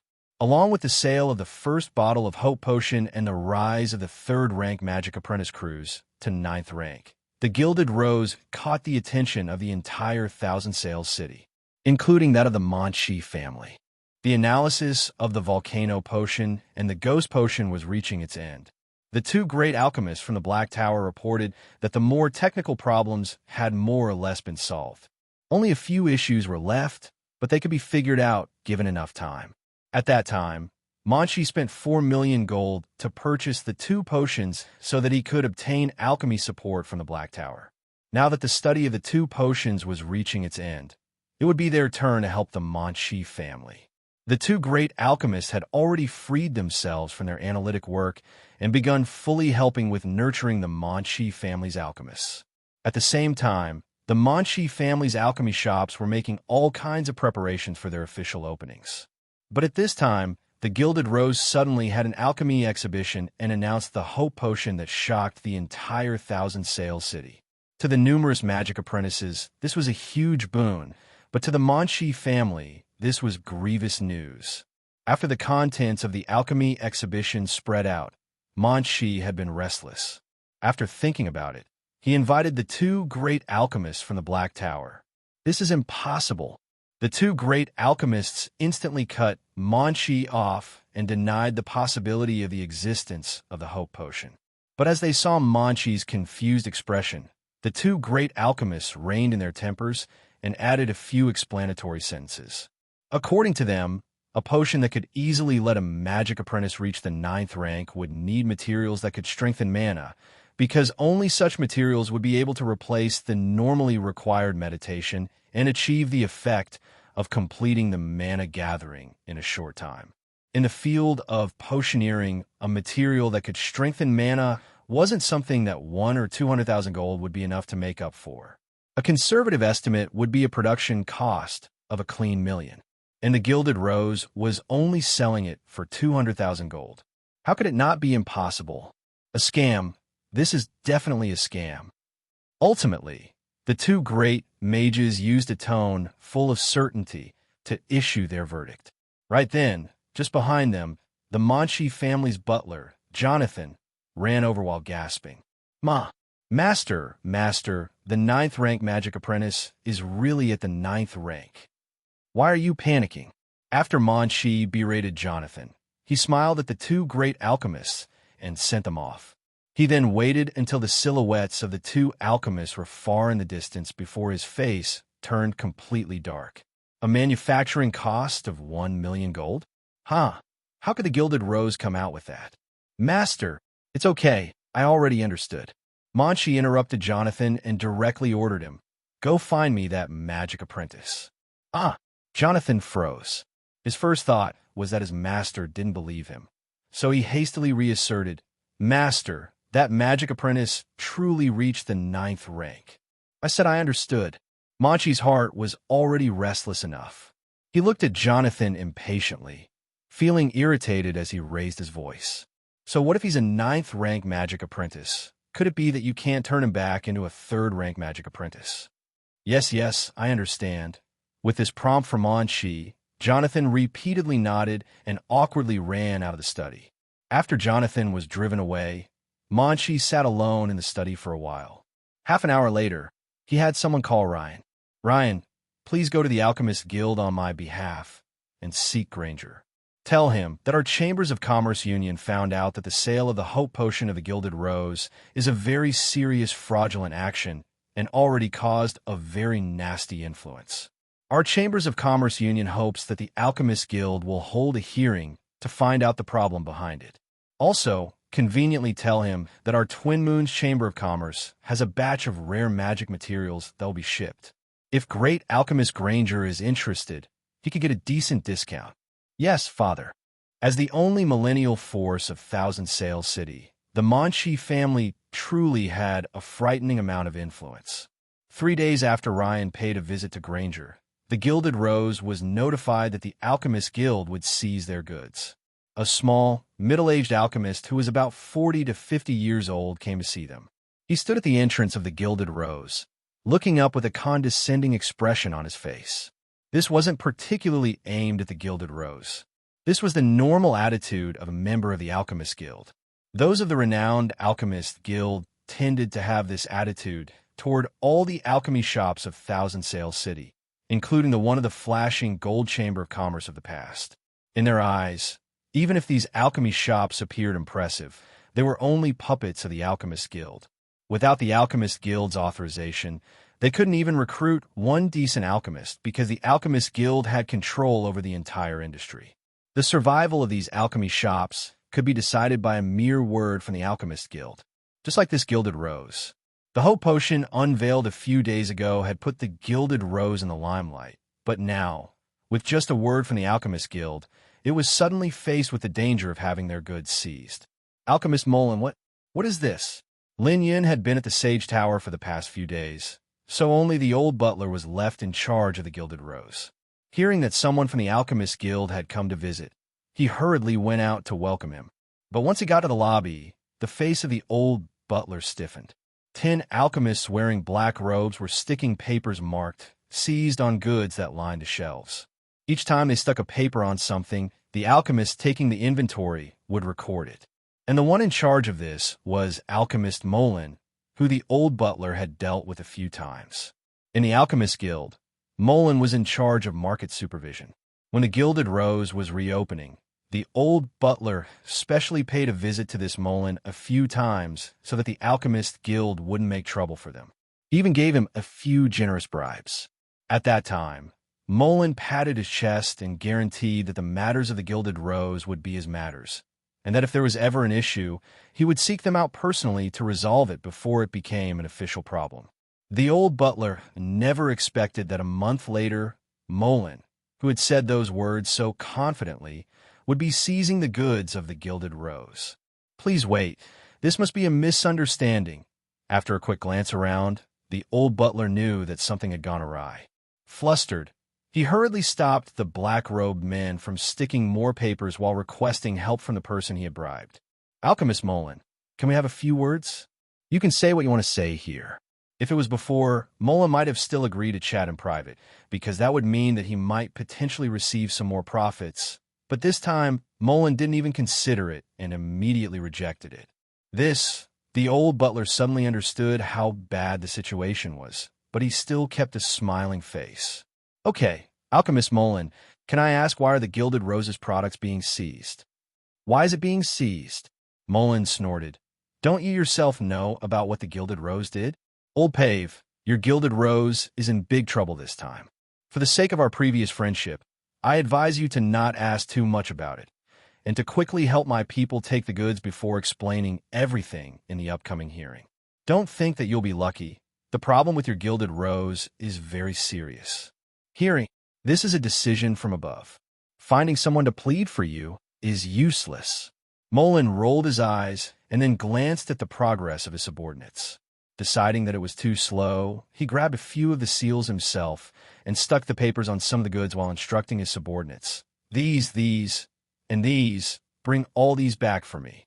The only difference was that the goods that the black-robed alchemist had seized were goods that they had been told might be problematic, while the ones Mullen seized were all the most expensive items of the Gilded Rose. Mullen's favorite activity was closing down alchemy shops, because confiscating the stock of an alchemy shop would bring in a large amount of income.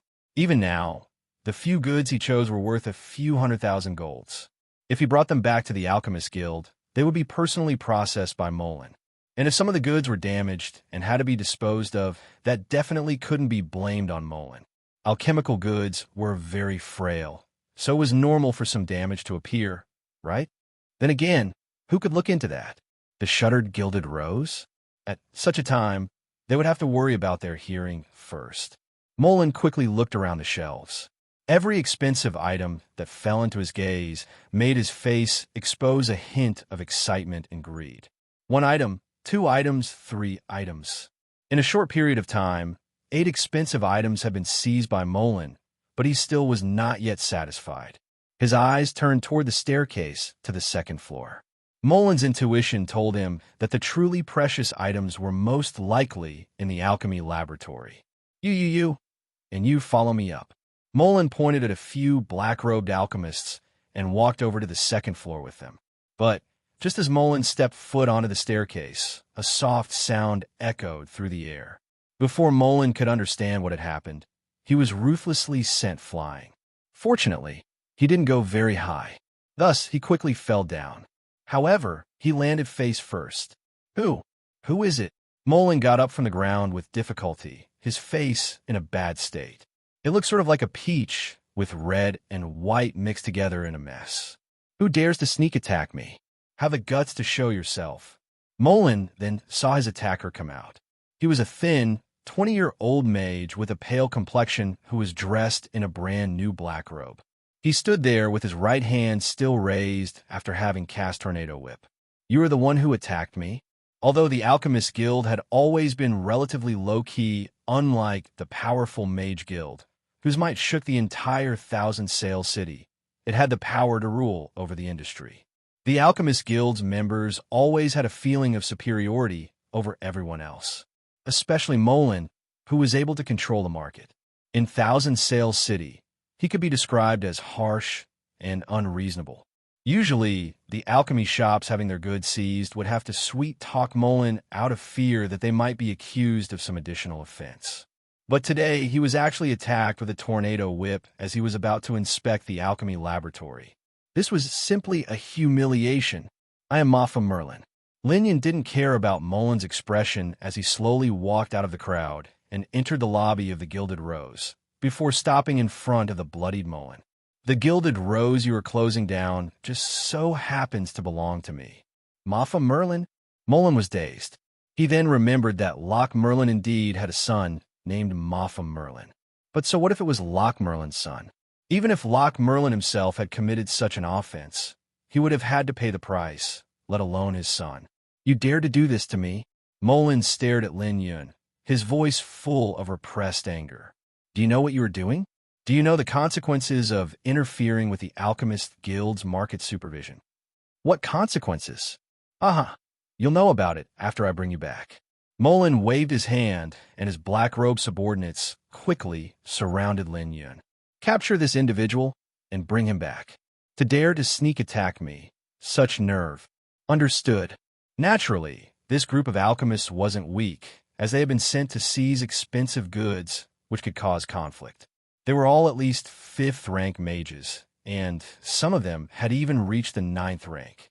After hearing Molin's command, powerful mana fluctuations suddenly filled the Gilded Rose. How come it's so lively? But at this time, an aged voice came from within the crowd. The Alchemist Guild is carrying out official business. Unrelated people had better step back. Molin coldly sneered as his black-robed subordinates got ready to capture Lin Yan. The Alchemist Guild seems quite high-handed. Go back and ask Liss if he dares to make me step back. Leader Liss' name isn't something that Molin stopped mid-sentence. He suddenly felt that this aged voice was a bit familiar. Thinking of this, Molin couldn't help turning around. Then his face turned deathly pale. Fuck, Solomon. At that split second, Molin felt as if he had been struck by thunder, and his eyes filled with fear. He looked at Solomon like he saw a monster appear. The expression on his bloody face was a mix of shock, fear, and loss. Molin almost wanted to cry. For some time, Molin's mind was blank. One thought kept appearing over and over again. How could it be Solomon? And what is he doing here?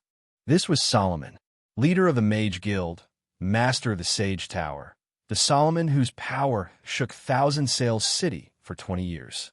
Never mind a small alchemist like Molin, even Leader Liss would be forced to remain respectful in front of this high mage. I just scolded Solomon. As he thought about it, Molin felt his legs weakening. What should I do? What should I do? This was the strongest mage of Thousand Sails City, someone who had slaughtered the Blackwing bandits.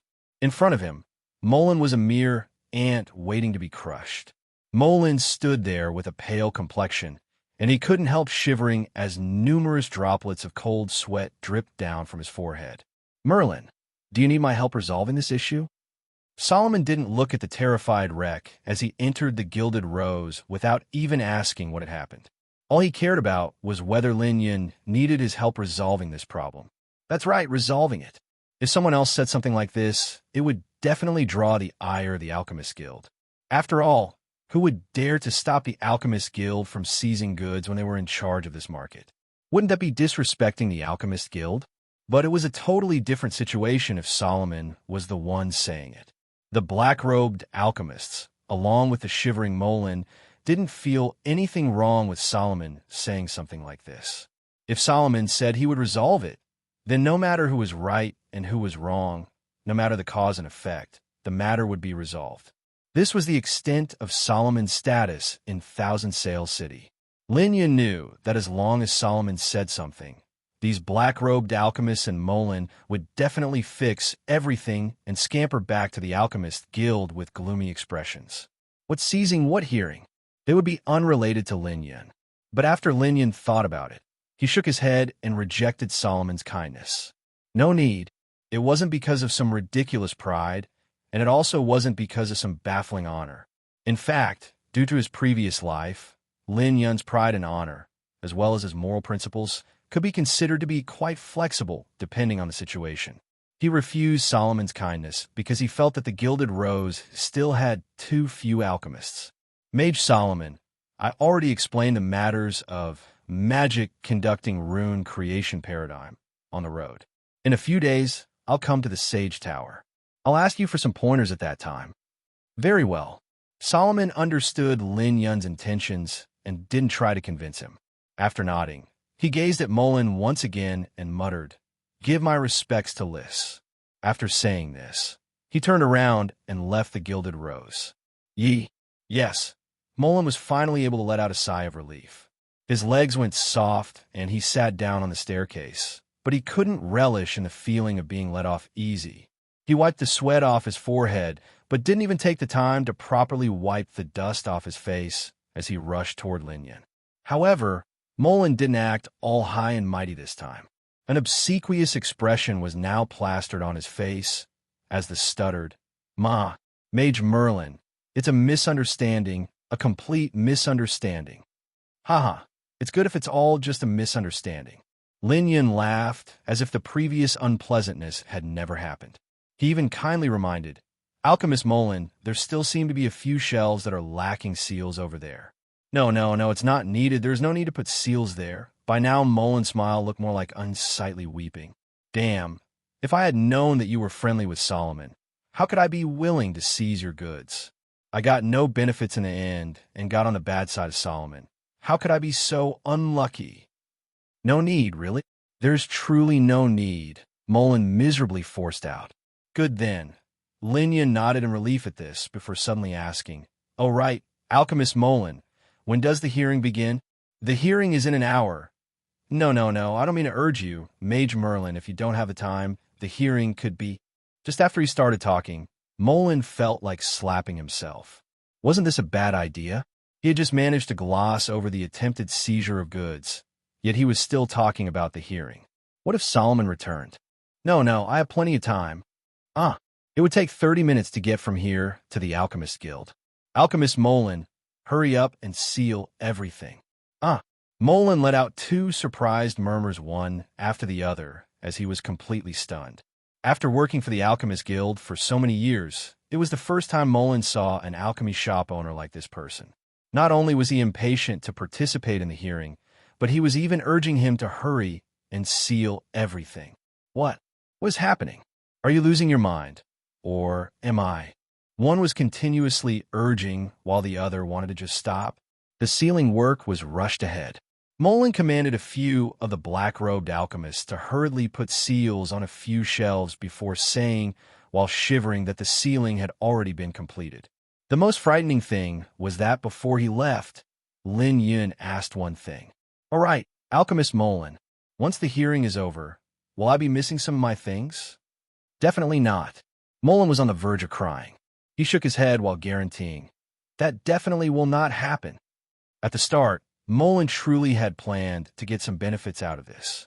After all, by the time the hearing was over, it wasn't even certain whether the Gilded Rose could continue doing business. Under these kinds of circumstances, no one would come to give him trouble over taking a few things for himself. But now, even if Mullen was bold, he wouldn't dare to make a move on Lin Yun. The young boss of the Gilded Rose was actually someone that could chat casually with Solomon. The only thing he would gain from acting against someone like this would be some enmity. Besides, with Solomon leaving behind that sentence, even Leader Liz would have no choice but to show a bit of respect and only go through the motions of having the hearing. Once finished, the Gilded Rose should be able to do business again. What if Solomon personally came out if he stole something?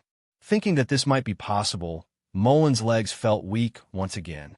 Unfortunately, Lin Yun didn't say anything on the way to break up the awkward atmosphere, and the two spent their time in the carriage to the Alchemist Guild in complete silence.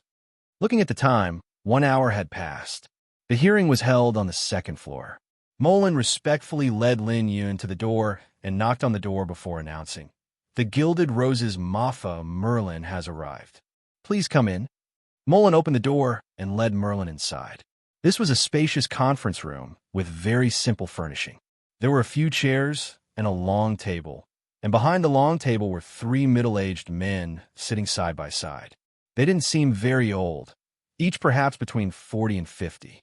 10 meters in front of the table was a chair that apparently was left there for Lin Yun. "Mage Merlin, please sit." After Mullen led Lin Yun to the conference room, he respectfully asked Lin Yun to sit down before running toward one of the middle-aged men to whisper a few sentences in his ears. After hearing Mullen's words, the middle-aged man was clearly startled.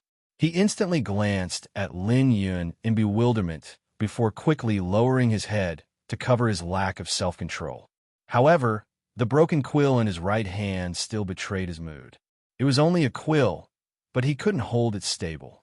Although they were 10 meters away and Mullen's voice was very low, Lin Yun could make out from Mullen's lips that he said Solomon himself accompanied him back. It seemed that this middle-aged man was Mullen's backer in the Alchemist Guild. After Mullen withdrew from the conference room, the hearing officially began. "You are Mafa Merlin?" The first to ask the question was a middle-aged man that looked roughly 50 years old. The mana fluctuations from his body gave Lin Yun some pressure. If it had been before his advancement to Great Mage, Lin Yun might have only felt pressure and nothing more, but now his awareness toward mana fluctuations had greatly sharpened. With a glance, he could see that this middle-aged person should be a 5th-rank Great Mage.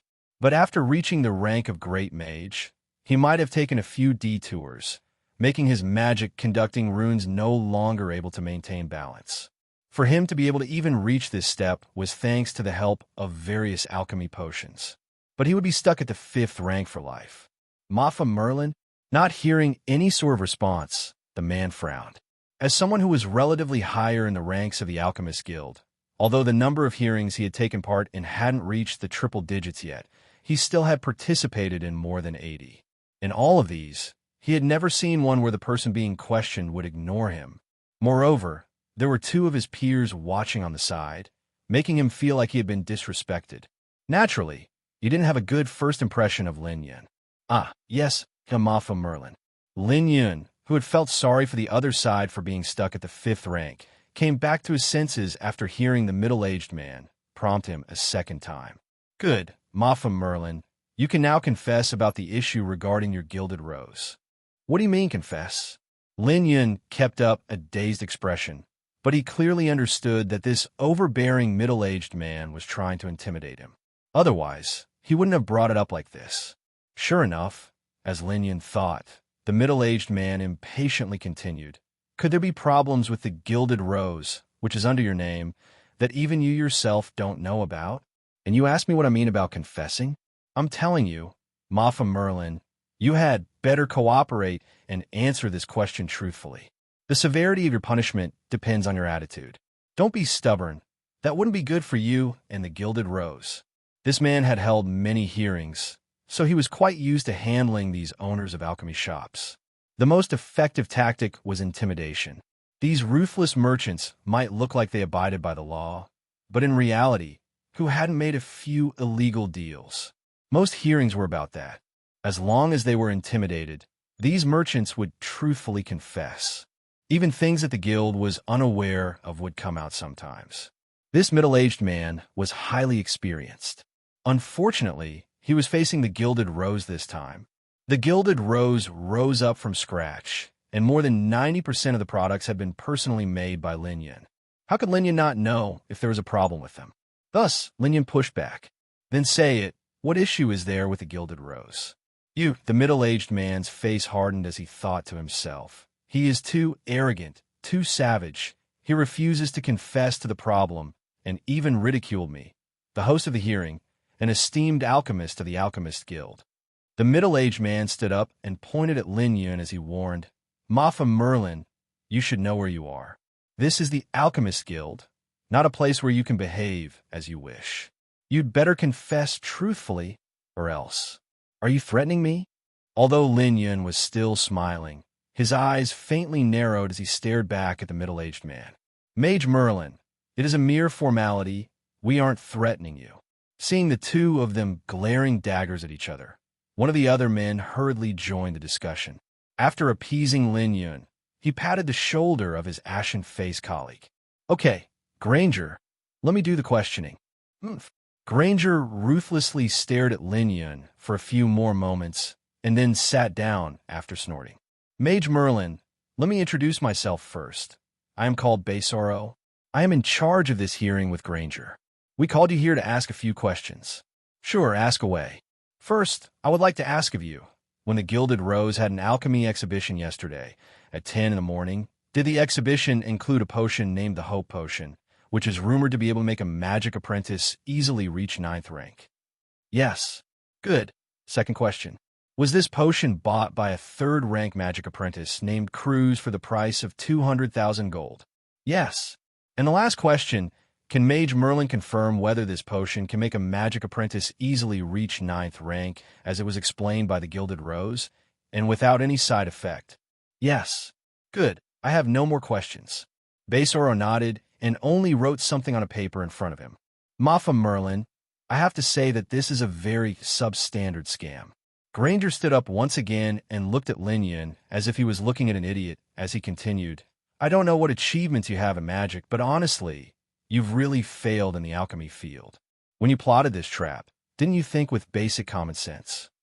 After saying that, Granger picked up a book from the table and threw it in front of Lin Yun. If Granger's previous actions could be considered intimidation, then this action was certainly an attempt to humiliate him. Lin Yun naturally couldn't go and pick it up. That would be even worse than picking up soap in a shared shower. Lin Yun only glanced down and saw that this book was called History of Alchemy's Growth. Lin Yun saw it once in the Sage Tower. There was nearly no alchemy-related knowledge inside.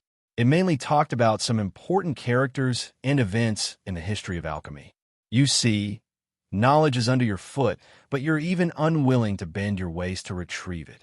A sneer appeared on Granger's face. He felt as if he had the upper hand. If you had been willing to look at this book, you wouldn't have left so many loopholes in your scam.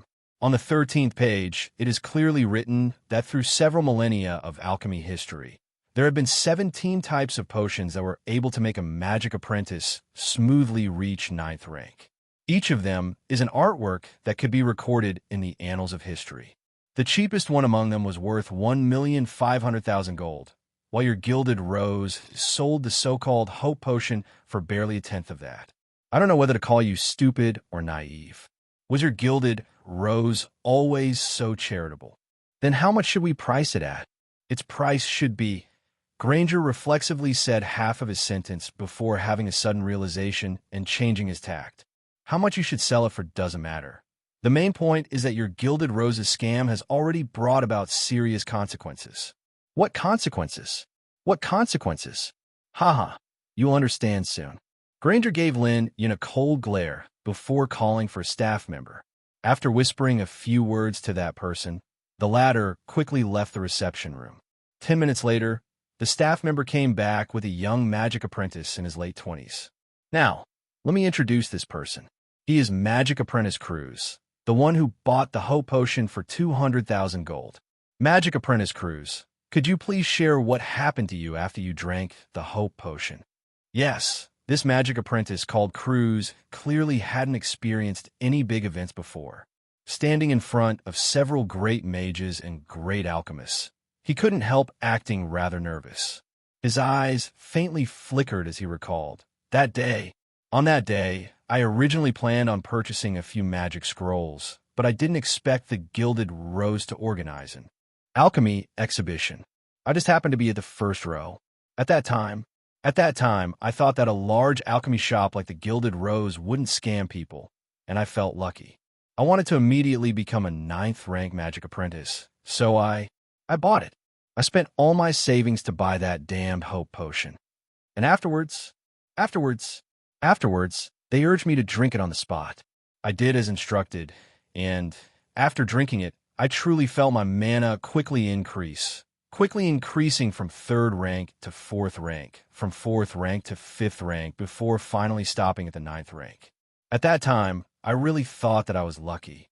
Many people congratulated me, and many more people were asking when there would be Hope Potion in stock. But in the end, after I came back, I hurriedly entered meditation in order to consolidate the level of mana. At that time, I discovered that I couldn't undergo meditation, and moreover, that the previous surge of mana was quickly vanishing. I quickly fell from 9th rank to 8th rank, then from 8th rank to 7th rank. The more the young magic apprentice talked, the more his emotions came out, before finally, he became unable to control himself. This morning I couldn't even maintain my status of 3rd rank magic apprentice. Mafa Merlin, you scoundrel, you destroyed my life. I won't let you off. Calm down, Magic Apprentice Cruz.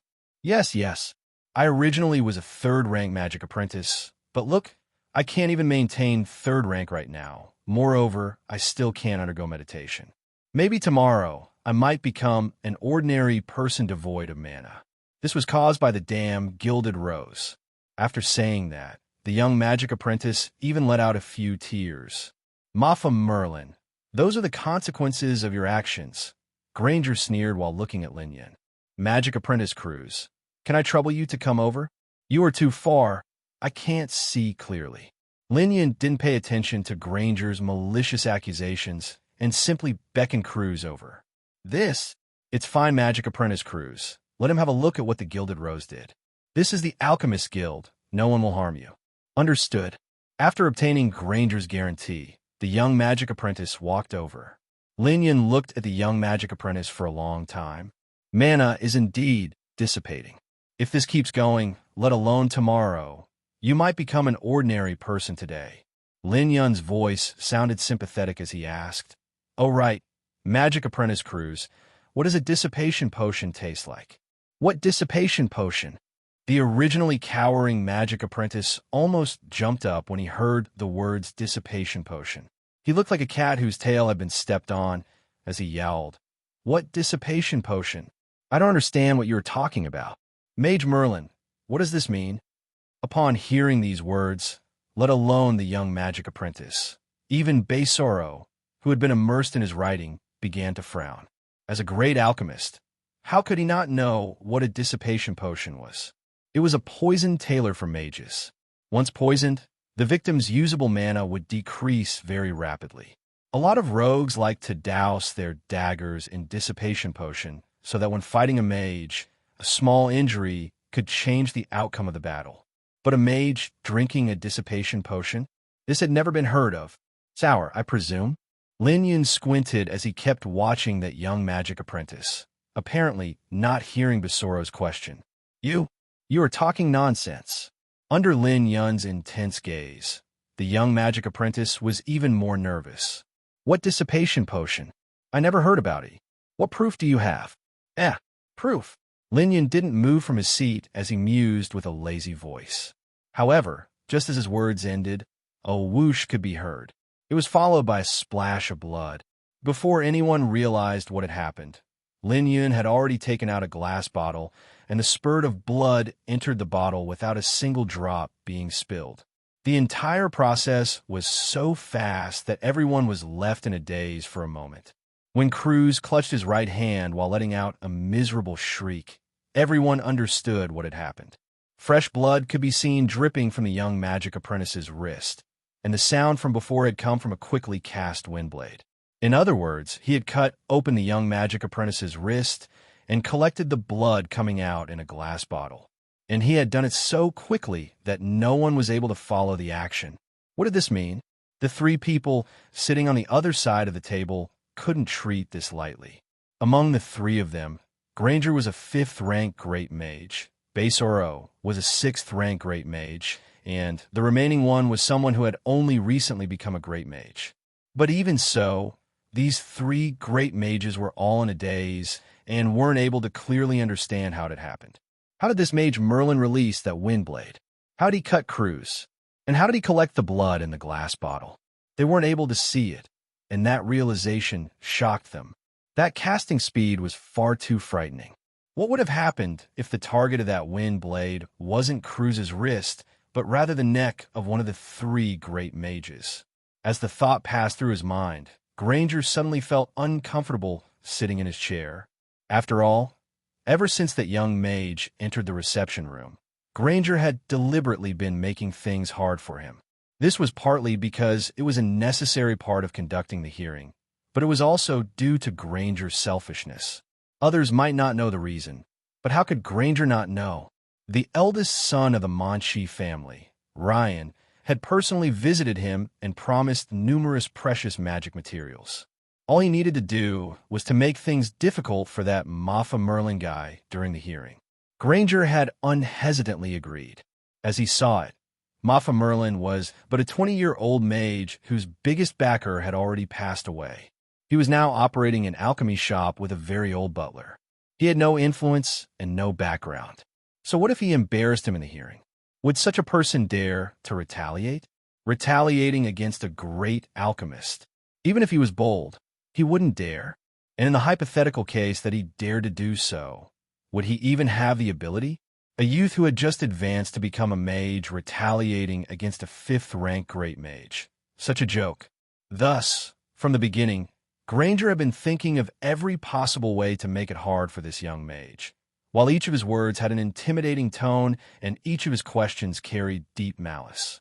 But now, Granger felt a little bit nervous. He had suddenly found out that the young mage he had been trying to intimidate was a huge threat.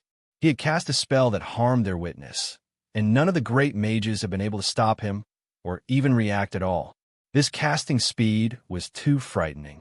Granger went pale as he thought about the fact he had been antagonizing such a frightening person. Merlin, Mage Merlin, what does it mean? Nothing much.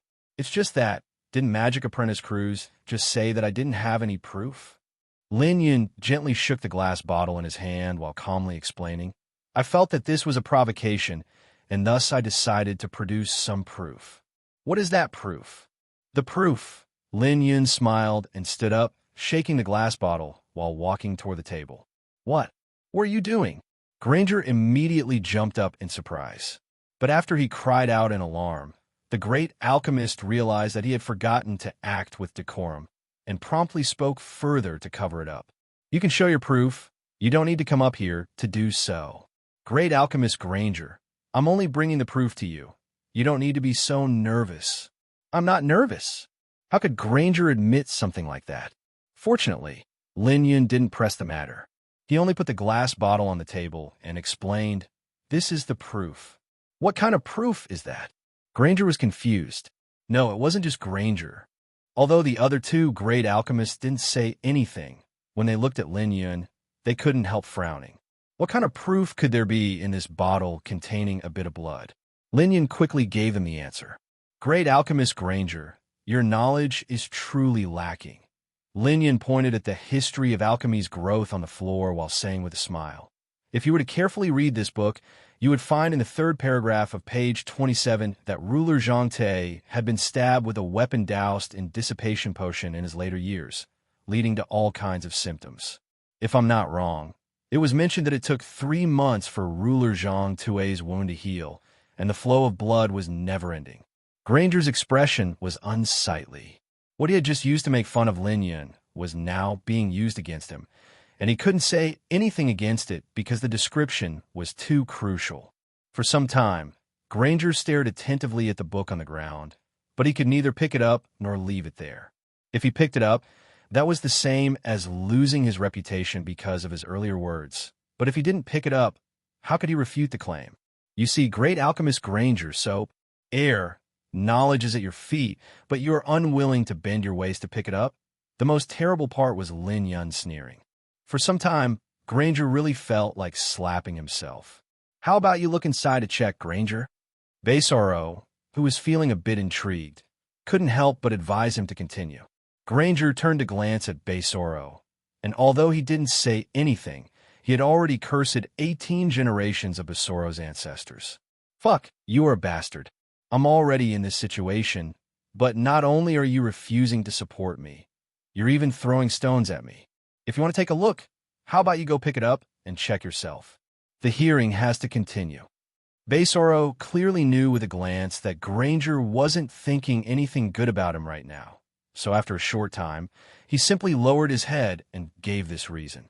But to Granger, having this reason was a way out of the embarrassing situation. Thus, after hesitating for a long time, the great alchemist clenched his teeth and picked up History of Alchemy's Growth. When he looked inside, he wanted to find a hole where he could hide. After flipping through some pages, he saw that on the third paragraph of page 27, it was indeed written that ruler Zhang Te of the Third Dynasty had spent 3 months recovering from his wound and that it had bled profusely. Everything was as Mafa Merlin had said. Granger suddenly realized that the path that this hearing was heading down was far from good for him. He stood still for a while, staring at the words before him. Sure enough, after Granger checked the relevant passage from the book, Lin Yun held the glass bottle up and gently shook it. Why was the wound continuously bleeding? Take a look at the drops of blood. It has been 10 minutes since I cut Magic Apprentice Cruz's wrist, yet these drops of blood still show no signs of coagulating. This blood simply cannot coagulate.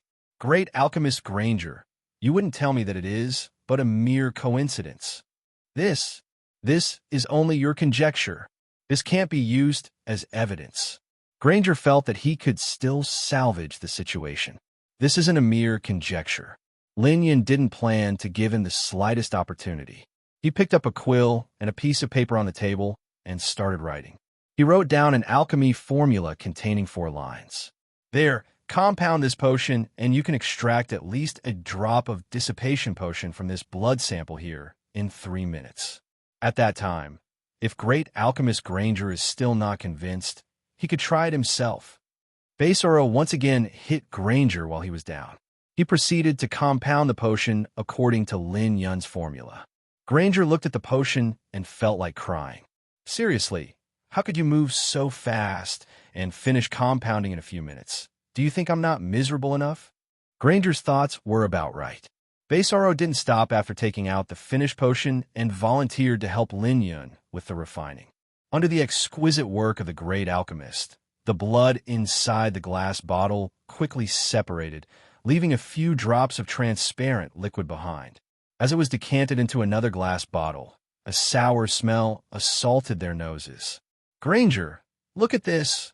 After Baisaro was done with his work, he took a deep breath before showing an embarrassed expression. After a moment of silence, Granger almost jumped up. Fuck, why are you looking at me with such an awkward expression? You aren't thinking of truly making me try it, right? We are both members of the Alchemist Guild. Why are you acting like that? What? What do you think you're doing? Granger almost subconsciously covered his mouth. He looked at Baisaro with vigilance. Baisaro saw Granger's expression, but he still didn't know what his colleague was thinking. That idiot, Baisaro inwardly scolded him. This person was also a fellow great alchemist. Baisaro was looking at him with disdain, as his actions were too unsightly. In order to make some profits, he had gone so far as to maliciously accuse this young mage at the hearing.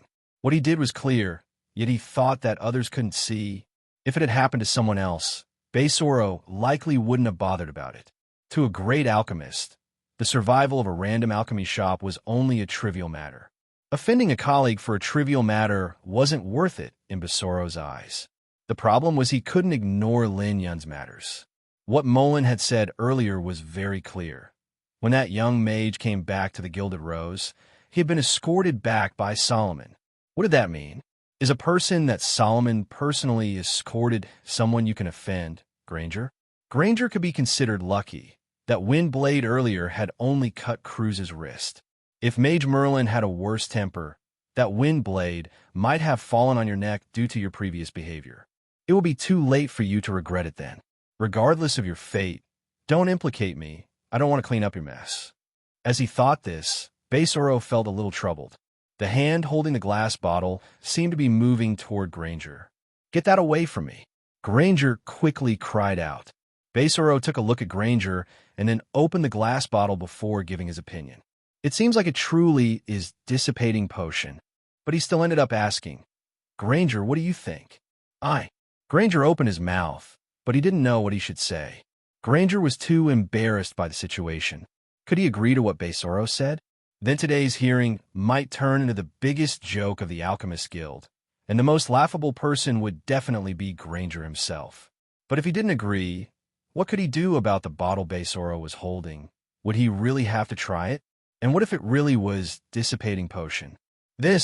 Granger remained confused and indecisive for a long time before finally realizing something. So what if it's a Manchi family? So what if they offer magic materials? To hell with it. If I can't protect myself, why should I care about your trivial matter? People were like this. They would put themselves first when facing adversity. That's right, I also feel that this is dissipation potion. Granger's mind cleared up, and he immediately figured out his course of action. He slowly took the bottle and walked to the young man that had been brought in as a witness. Magic Apprentice Cruz, what do you have to say? Cruz was in a daze. The situation had changed too suddenly. First, a wind blade cut his wrist, leaving these great alchemists speechless, and even worse, this particular great alchemist changed sides and was now grilling him instead. How could this happen? Cruz originally wasn't someone with much social experience. Among the people he usually came in contact with, the most influential ones were only alchemists. Cruz had never even dreamed of being in the same room as three great alchemists, and now he was being questioned by a great alchemist. Cruz stood there lifelessly, cold sweat dripping from his forehead. How could this be? Didn't the butler of the Manchi family guarantee that I wouldn't be exposed, and that if anything went wrong, great alchemist Granger would definitely help me? What kind of help is this? I agree with great alchemist Baisaro. This substance that was extracted from your blood is dissipation potion. In other words, Magic Apprentice Cruz, you presented false testimony in this hearing. Therefore, after discussing with great alchemist Baisaro, we have decided to end this hearing here. The Gilded Rose can start conducting business again. As for you, Magic Apprentice Cruz, there will be an investigation in a little while. I hope you will cooperate. Finished. I'm finished. After Granger was done talking, the young magic apprentice immediately felt everything darkening before him. The conditions the Monchi family had agreed to would all disappear. He would have to deal with the consequences of the dissipation potion on his own. And the most frightening thing was that the Alchemist Guild was even going to investigate him. Once that happened, the false testimony he had given in this hearing would come up. He would never be able to find work in Thousand Sail City later on. It shouldn't have happened like this. When he left the Gilded Rose the other day, he had already been a 9th-rank magic apprentice. As long as he worked hard, he might have been able to become a mage. A beautiful future was beckoning to him. Why did I accept Jonathan's offer? Why did I drink that dissipation potion? Cruz stood there in a daze. He wanted to say a few sentences to justify himself, but his words were barely mumbles as he muttered under his breath. This isn't dissipation potion. You have no proof. But these words were heard by Granger. Granger practically wanted to kill him for that. Fuck, you still want proof? Are you trying to get me to drink this dissipation potion? Come here, take Magic Apprentice Cruz out, and watch him strictly. Magic Apprentice Cruz might be related to some incidents. In a bit, the Alchemist Guild will send someone to investigate him. The world in front of the young magic apprentice turned dark as he was dragged out of the meeting room. While Cruz was being dragged away, a staff member came up and took a look at the alchemy formula. But the situation in the meeting room was a bit hectic. Granger was busy making arrangements, Linian was busy sneering at him, and Baesoro was busy recording the events of the hearing. And as for the remaining great mage, he was dozing off for some reason. Thus, no one was thinking about the formula. Mage Merlin, this was a misunderstanding, truly a misunderstanding. Granger's forced smiling face looked more like an unsightly crying face. Originally, as an esteemed great alchemist, even if Granger made a mistake, he still wouldn't try to curry favor with some inexperienced mage by apologizing. But Baesoro had told him about the matter of Solomon escorting Linian earlier, whatever the reason for that was, when they were discussing the outcome of the hearing. Granger really felt startled and miserable at that revelation. The one that the Monchi family wanted him to handle this time was truly a dangerous person. If he had known this earlier, forget magic materials. Even if the Monchi family opened their own warehouse to him, he still wouldn't agree. Solomon had never personally escorted someone like this for the past 20 years. Last time, Solomon had only walked Ryan of the Monchi family to his door in the Sage Tower, and that alone had been enough to make huge waves in Thousand Sail City. But this Mafa Merlin was personally escorted back to the Gilded Rose. Granger felt cold sweat dripping from his back. Regarding the matter of Granger obviously trying to curry favor with him, Linian only laughed, not saying anything. However, he didn't continue to make things difficult for the other side, because Linian knew that someone would come to find him soon.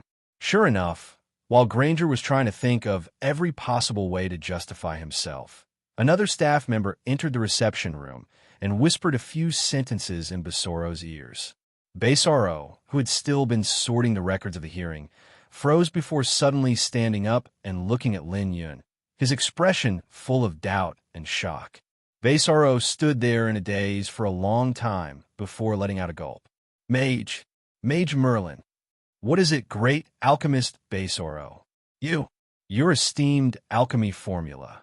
By any chance, is there a missing part? The tone Baesoro used was very respectful this time. Anyone would be shocked to see a great alchemist speak so respectfully to a young mage. After all, Baesoro was one of the most important members of the Alchemist Guild, his status above Granger's. The number of people he would talk so respectfully to could be counted on 2 hands in the entire Alchemist Guild. No, in the entire Thousand Sail City. But Baesoro was now being very polite to Lin Yun. It was because the leader of the Alchemist Guild, Liss, had sent someone to give an order. Ask Mage Merlin if he would be willing to give the rest of the alchemy formula in exchange for a chance to study in the Mercury Tower for 3 months. Baesoro's expression became strange when he heard this. The Mercury Tower was essentially the kingdom's holy land of alchemy. Every alchemist dreamt of going there because it not only had the best atmosphere, but also had the most comprehensive and profound stores of alchemy-related knowledge. With enough luck, one might be able to get pointers from a master alchemist.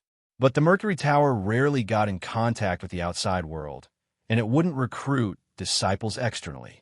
The alchemists, they were like monks, immersing themselves in their studies day after day, year after year.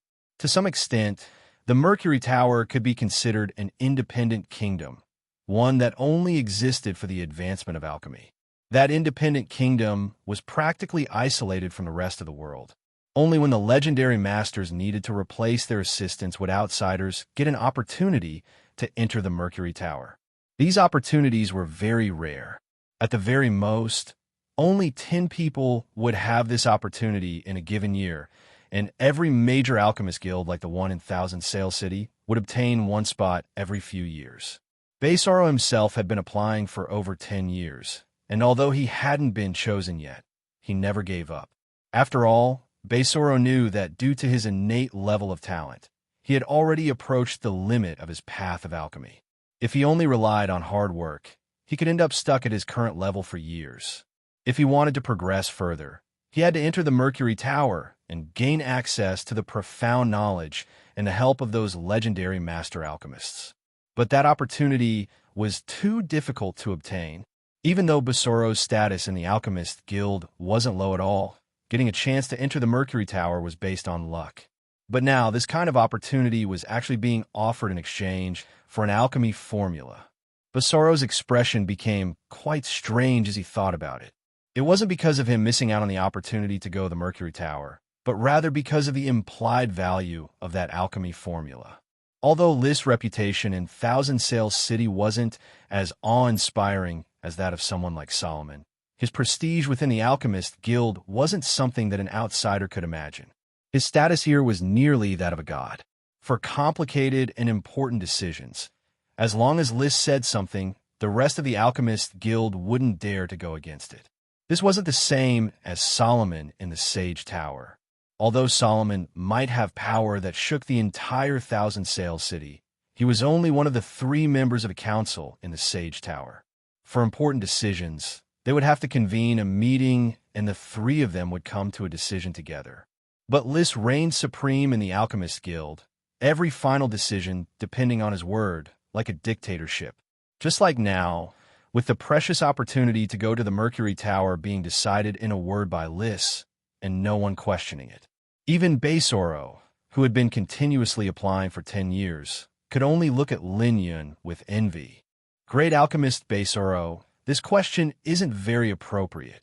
Lin Yun looked at Beisoro with a smile that didn't quite look like a smile. Although he didn't say it outright, the ridicule contained in his smile was obvious. Beisoro's expression became awkward when he heard Lin Yun's answer. That question indeed wasn't very proper. For alchemy shops, their formulas were everything. Whoever had better alchemy formulas, whoever could craft better items, those shops would occupy a bigger share of the market. Even a small shop like the Gilded Rose, whose sales were on the scale of a few 100,000 gold, would become the focus of Thousand Sail City after the appearance of the Hope Potion.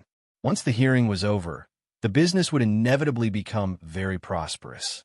As long as they didn't make any mistakes, it would only be a matter of time before they became a #1 alchemy shop of Thousand Sail City. The kind of core knowledge that could decide between success and failure. It truly wasn't appropriate to ask about it, but disregarding it was out of the question. That, Mage Merlin, our Alchemist Guild isn't asking for your formula for free. We wish to trade for it. Oh, how about 1 million gold? How could Lin Yun not understand the value of the missing part of the formula? Any alchemist that was worth their salt wouldn't be willing to part with something like this. Thus, Beisoro's offer of 1 million gold only earned a chuckle from Lin Yun. How about this? Beisoro became immediately worried when he heard Lin Yun's reaction and immediately changed the offer. Formulas for your formula. As long as you're willing to let us know this formula, our Alchemist Guild will trade you 5 unique formulas.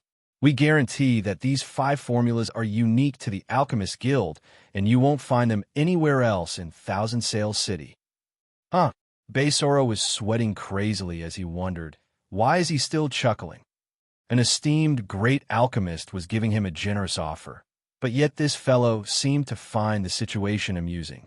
At this time, Baesoro felt his heart freezing. Force isn't an option. This is someone supported by Solomon. If that old butcher is unhappy, even Leader Lys might suffer, he thought to himself. Moreover, that Mafia Merlin is most likely a great mage. Just the display of that windblade was enough to prove it. 3 great mages weren't able to react. If they really fought, Baesoro didn't have the confidence to survive. When considering his strength and background, that Mafia Merlin already had the qualifications to stand on an equal footing with Baesoro. Not to mention, he had also brought out an alchemy formula that even Leader Lys was interested in. Facing such a person, even if Baesoro was unwilling, he had no choice but to rein in his temper and negotiate. Ultimately, Baesoro clenched his teeth and took out his trump card. Okay, Mage Merlin, how about if we give you the opportunity to enter the Mercury Tower for 3 months in exchange for the last part of the alchemy formula? As Baesoro forced himself to say this, his face became twisted. Gone. Another opportunity gone like that. But immediately afterward, Baesoro saw the young mage smile brightly and respond, "No deal." No deal. Baesoro was startled. His expression was like he had just seen his own wife following someone into a hotel. No deal. Baesoro's mind was in a mess due to that one sentence. No. How could you not want this deal? This time, Baesoro didn't care about his prestige as he stared at Lin Yun in disbelief. If not for him still being wary of the young mage's shocking power, Baesoro might have grabbed his neck and shook him while asking if he was a fool. How could he possibly turn down such an incredible offer? Doesn't he know what it means to get to study at the Mercury Tower? Doesn't he know how many alchemists keep applying every year only to end up failing? I'm one of those alchemists.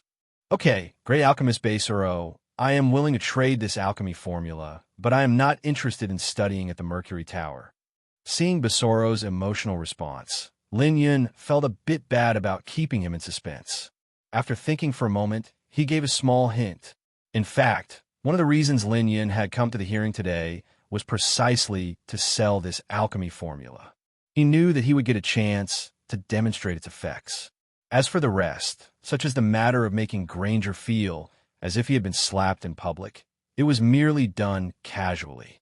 Otherwise, Lin Yun wouldn't have written a quad formula alchemy formula.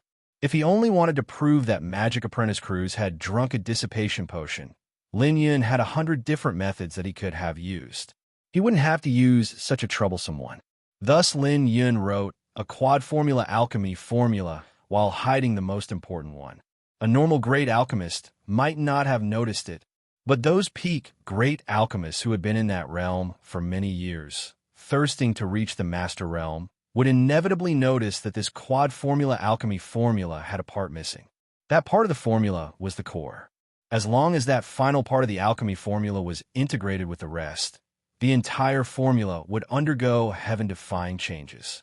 When compounding it, it would create a new kind of potion, something that would be enough for great alchemists to enter the ranks of master alchemists. Therefore, what Lin Yun wanted to sell today was, in fact, an opportunity to become a master alchemist. This was a lot more precious than an opportunity to study at the Mercury Tower. Moreover, entering the Mercury Tower was only a matter of gaining knowledge to Lin Yun, and Lin Yun didn't lack knowledge at all. Lin Yun was currently lacking in alchemists. The only place that could quickly offer him a lot of alchemists at a viable price was the Alchemist Guild, but he didn't need to tell Baesoro that. Lin Yun only gave Baesoro a hint to prod him to come and properly chat with him about business. All right, great alchemist Baesoro, I think the Alchemist Guild should carefully investigate the matter of who it was that slandered the Gilded Rose. This is obviously challenging the rules of the industry. If it ever happened again, the prestige of the Alchemist Guild would definitely be adversely affected. Lin Yun didn't give Baesoro an opportunity to reply. After he said what he wanted, he left the spacious reception room. The 3 great alchemists were left behind, staring at his back. They were dumbstruck for a good while. No wonder Granger always said that these ruthless merchants were all troublesome characters. Mage Merlin clearly wanted to retaliate against the person that slandered him. But by using such a dignified reason, he could make it seem like he was actually worried about the possibility that the Alchemist Guild's prestige might suffer. No. Baysoro was stunned there for a while before he suddenly noticed something wrong. He wasn't just instigating the Alchemist Guild to make a move. This was most likely a hint. After thinking about it, Baysoro suddenly understood. Indeed, he must be hinting that the Alchemist Guild should give an account to the Gilded Rose. If anyone else tried this, Baysoro would most likely just spit at them. How could the Alchemist Guild be pushed into making a move so easily, and even be asked to give an account on top of that? But now, not only did Baysoro refrain from being impolite, but he even almost laughed out loud. Although Mage Merlin declined the opportunity to study in the Mercury Tower, he did say that the alchemy formula could be traded. In other words, it wasn't that Mage Merlin was unwilling to trade it at all, but that the initial offer wasn't satisfying enough. Negotiations were still open. As long as he didn't completely reject the idea, Baysoro could still find another way. Mage Merlin isn't satisfied with the offer. That's easy enough to solve. Change the offer until he is satisfied. Once he managed to obtain the alchemy formula, Leader Lys might be happy enough with his work to give him that opportunity to study in the Mercury Tower. The only problem now was whether he could satisfy Mage Merlin. But it did seem that there was an opportunity. The more Baysoro thought about it, the more excited he became. After some time, he bade farewell to his two colleagues, and without looking back, he left the reception room with his papers. After leaving the reception room, Baysoro restrained his excitement while hurrying to the study room of Leader Lys. Usually, Lys would be in his study at this time, either reading or receiving a guest, so he should have the time to report his findings to Leader Lys there. But halfway there, Baysoro's footsteps slowed down. He suddenly recalled Lin Yun's final words. Although he was certain that this was a sort of hint, he hadn't really confirmed anything. If he hastily reported the matter of the trade to Leader Lys and everything went well, then it would be good.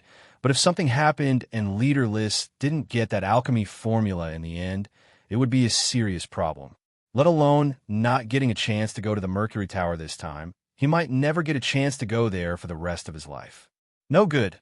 I can't go to Leader Lys just yet. I have to finalize the deal with Mage Merlin first. Upon realizing this, Baysoro stopped and headed back toward the reception room, while also sending someone to call Mullen over. Great Alchemist Baysoro, what is your instruction? Mullen was a lot different from when he was at the Gilded Rose, not acting arrogant at all. In front of Baysoro, he was wearing a fawning smile. The difference between the status of an alchemist and a great alchemist was huge, not to mention that Baysoro was a higher-up of the Alchemist Guild who was trusted by Leader Lys. His status was even higher than Granger's. Mullen would usually do his best to curry favor with his superiors, so he wouldn't dare to waste his time. I heard that the Twin Moons Chamber of Commerce made some large moves lately. Yes, President Monchi of the Twin Moons Chamber of Commerce is worthy of being called Thousand Sail City's boldest merchant. This time, he opened 10 alchemy shops all at once. Hearing Baysoro's tone, Mullen knew that he was being asked to give a report of the situation. From what I saw, it won't be long until the Twin Moons Chamber of Commerce is able to monopolize the alchemy market of Thousand Sail City like the previous flashing gold Chamber of Commerce did. Baysoro frowned slightly. He was a bit dissatisfied with Mullen's words. I didn't call you over to hear you flatter the Twin Moons Chamber of Commerce. What use is there in telling me that? Originally, Baysoro had still felt that Mullen was quite efficient at gathering information and usually was very keen and discerning when handling his work.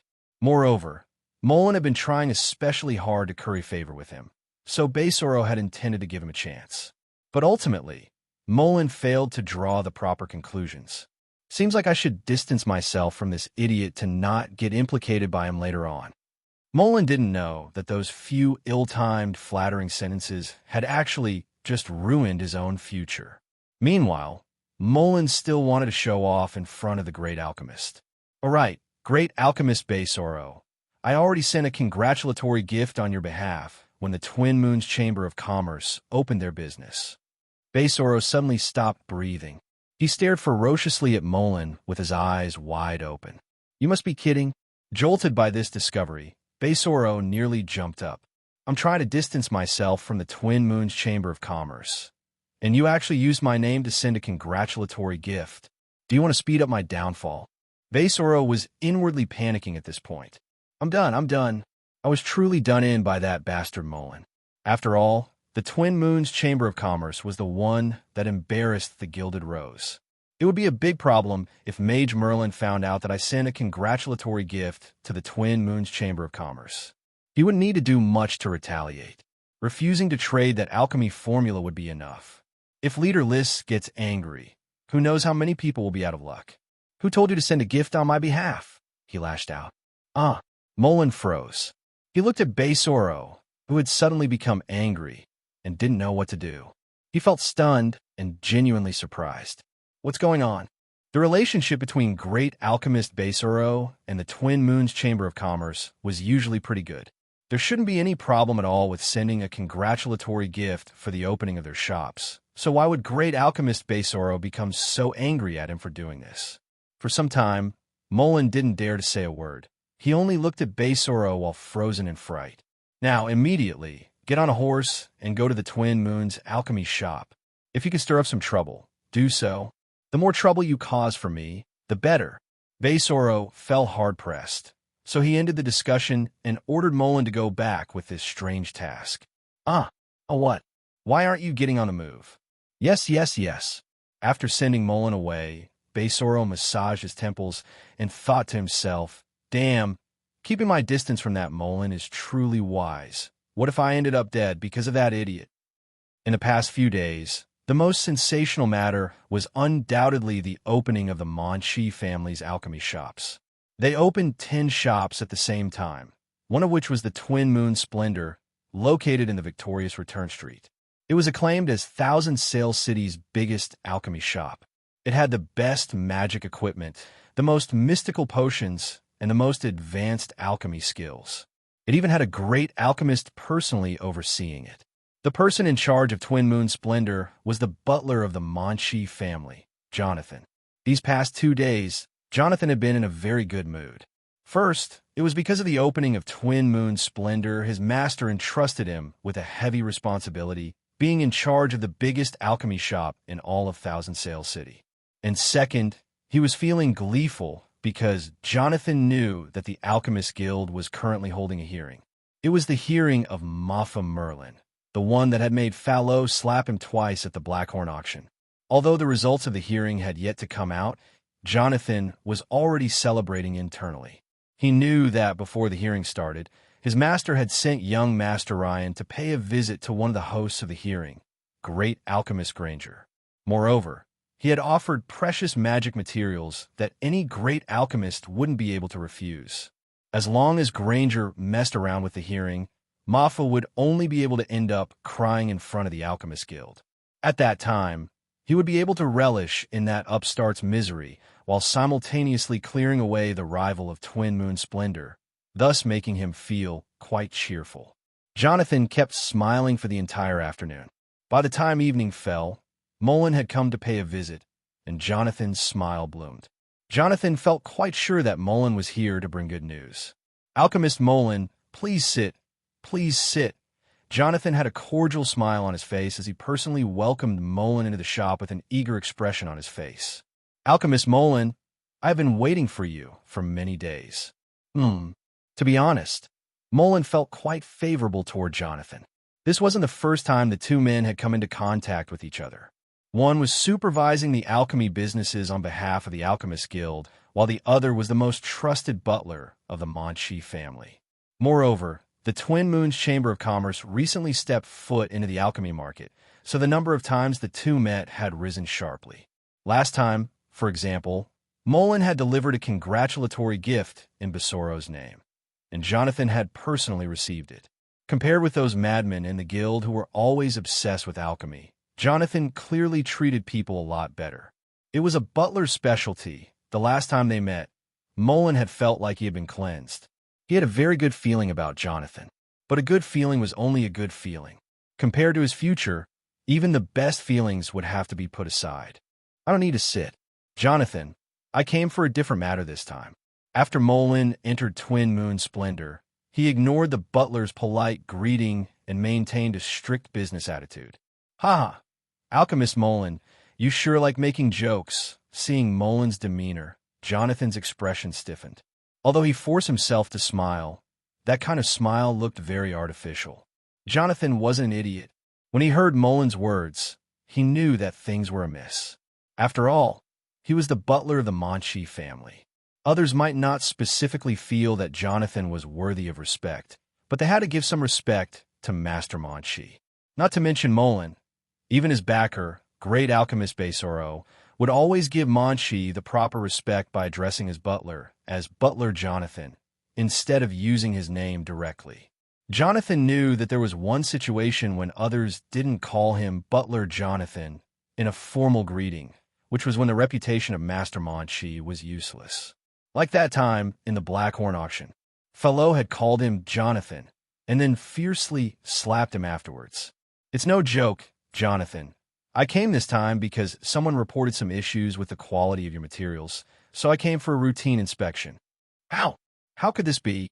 Faced with Molin's words, Jonathan's heart started beating violently.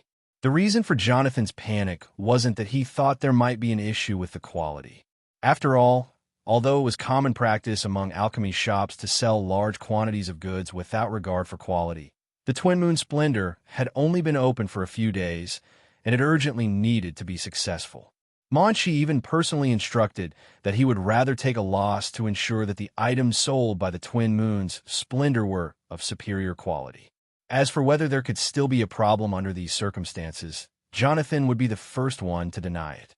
But the problem was that this wasn't a matter that could be fixed with just Jonathan's words. Jonathan clearly understood this. The quality of many alchemy products was unclear at first sight. Alchemists weren't machines, and no matter how outstanding an alchemist was, he couldn't guarantee that none of the items would have any defects whatsoever. As long as Molin spent enough time, he would find some products with quality issues sooner or later. This wasn't something that Master Monchi would solve with a few sentences, or something that the Twin Moons Chamber of Commerce could settle with some money. Alchemist Molin, please listen to me. Jonathan became worried as he thought of the possible outcome. He didn't care whether it was rude as he reached out to grab Molin's hands. Please listen. There is no issue with our Twin Moons Splendor's alchemy products. Let go. Molin coldly looked at Jonathan. Are you kidding me? He thought to himself. Just because you say that there's no problem, there's no problem? It doesn't matter what you say in this matter. Even my words are worthless. This came from great alchemist Besoro. Great alchemist Besoro himself. One of the higher-ups of the Alchemy Guild. He is second only to leaderless. Do you know what great alchemist Besoro said? He sent me to immediately create trouble for the Twin Moon Splendor, and the more the better. In this situation, let alone being acquainted with me. Even if you were a relative, I still wouldn't give you any respect. But out loud, he only assured, It's okay, Jonathan, it's just a mere formality. You'd better cooperate. After speaking these words, Molin ignored Jonathan and directed the black-robed alchemist to inspect the goods. This is bad. Seeing Molin's attitude, Jonathan knew that this was a terrible situation. He could see that every one of Molin's black-robed subordinates was looking seriously at the items as they performed the inspection. Moreover, once they were done with an item, it would be handed to Molin for another check. How could a routine inspection be so detailed and conscientious? Jonathan had a bad feeling growing within. Oh no, this is terrible. The way Molin was proceeding, he would find something wrong sooner or later, and at that time, they would definitely have to go through a hearing. The Twin Moon Splendor, which had just started doing business, couldn't afford this. And the first one to suffer from Master Monchi's wrath would definitely be Jonathan. Jonathan looked at Molin with a complicated expression, his mind completely at a loss. What is going on?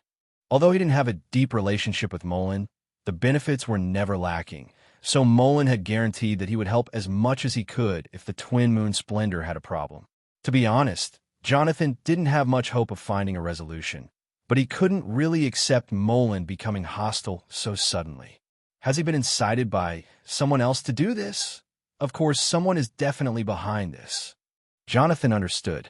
Molen's power in the Alchemist Guild wasn't small, but Molen shouldn't be able to do something like this of his own initiative. The Twin Moon Splendor was a property of the Manchi family. After all, Molen's actions meant that the Alchemist Guild was opposing the Manchi family. One problem would lead to a dispute between the two major forces. Molen wasn't that bold. But if it isn't Molen, then who is it? Who could be capable of influencing the Alchemist Guild's decision and having Molen cause trouble for the Twin Moon Splendor? The more Jonathan thought about it, the more alarmed he felt. These bring all of these back. As Jonathan was filled with mounting dread, Molen gave a few orders as he pointed at about a dozen items. The scene nearly made Jonathan cry. And it wasn't over yet. Jonathan, I am regretfully informing you that there are indeed some severe issues with the products being sold by the Twin Moon Splendor. We will need to conduct an investigation to see how grave this is. Until then, the Twin Moon Splendor will have to temporarily close down. We will notify you when you can reopen. What? Close down?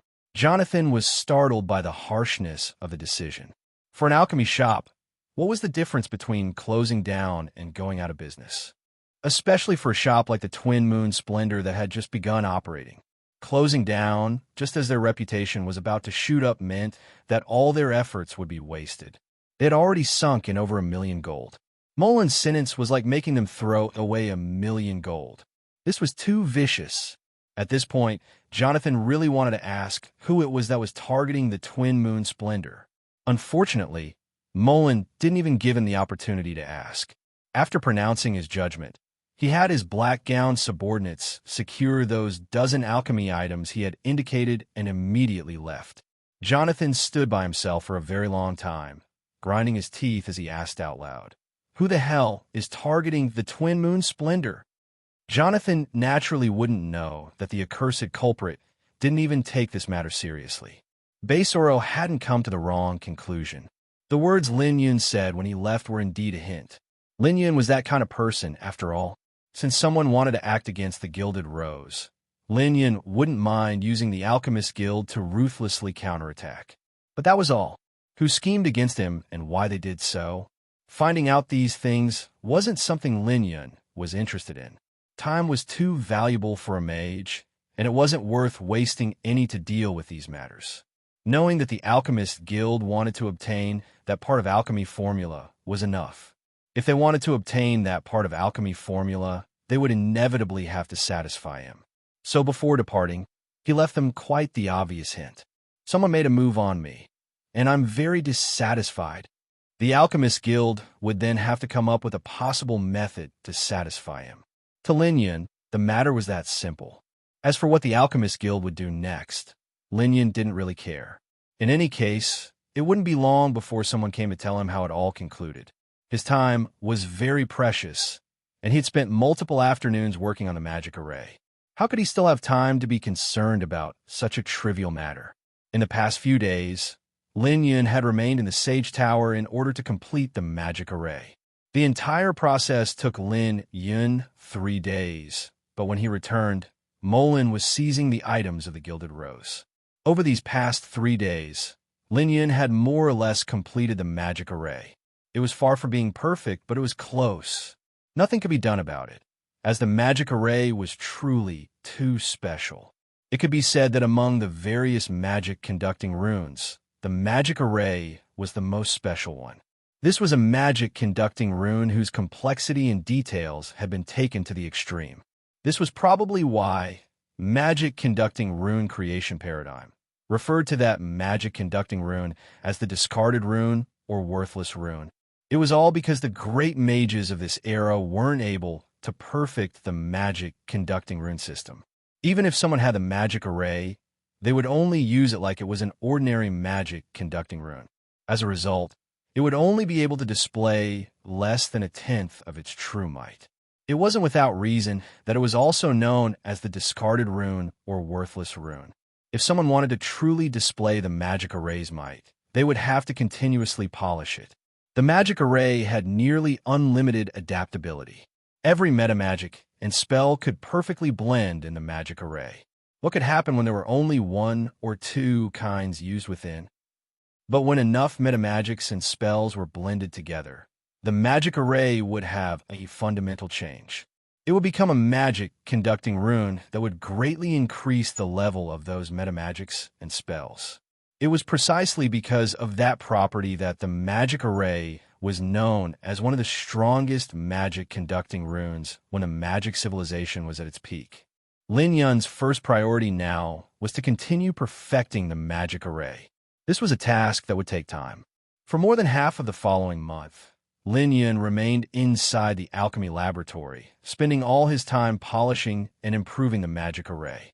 Spell after spell, metamagic after metamagic, all of it was gradually blended into the magic array system one by one. And as they were merged, the magic array kept changing all the time. The change was very small at the start, to the point that even Lin Yun couldn't perceive it. But ultimately, Lin Yun could tell that the might of these spells and metamagics greatly improved after merging with the magic array. Furthermore, as more and more spells and metamagics were infused, Lin Yun was able to try combining and arranging them. This was the most frightening part of the magic array. A complete magic array could be considered this world's most complicated and most detailed magic-conducting rune, because the entire magic array was made up of spells and metamagics in a manner similar to a convoluted alchemy formula. Great mages with a properly completed magic array could combine these spells and metamagics as they pleased, and every proper combination would increase their might to a new level. Unfortunately, Lin Yun's current magic array was far from complete, and not only was there just a single magic array at the moment, but that array was also still very weak. He could only merge a few low-level spells and metamagics in right now. Lin Yun would only dare to try merging a powerful metamagic like Elemental Incarnation once he reached the 5th rank. For all great mages, the 5th rank was a very pivotal rank.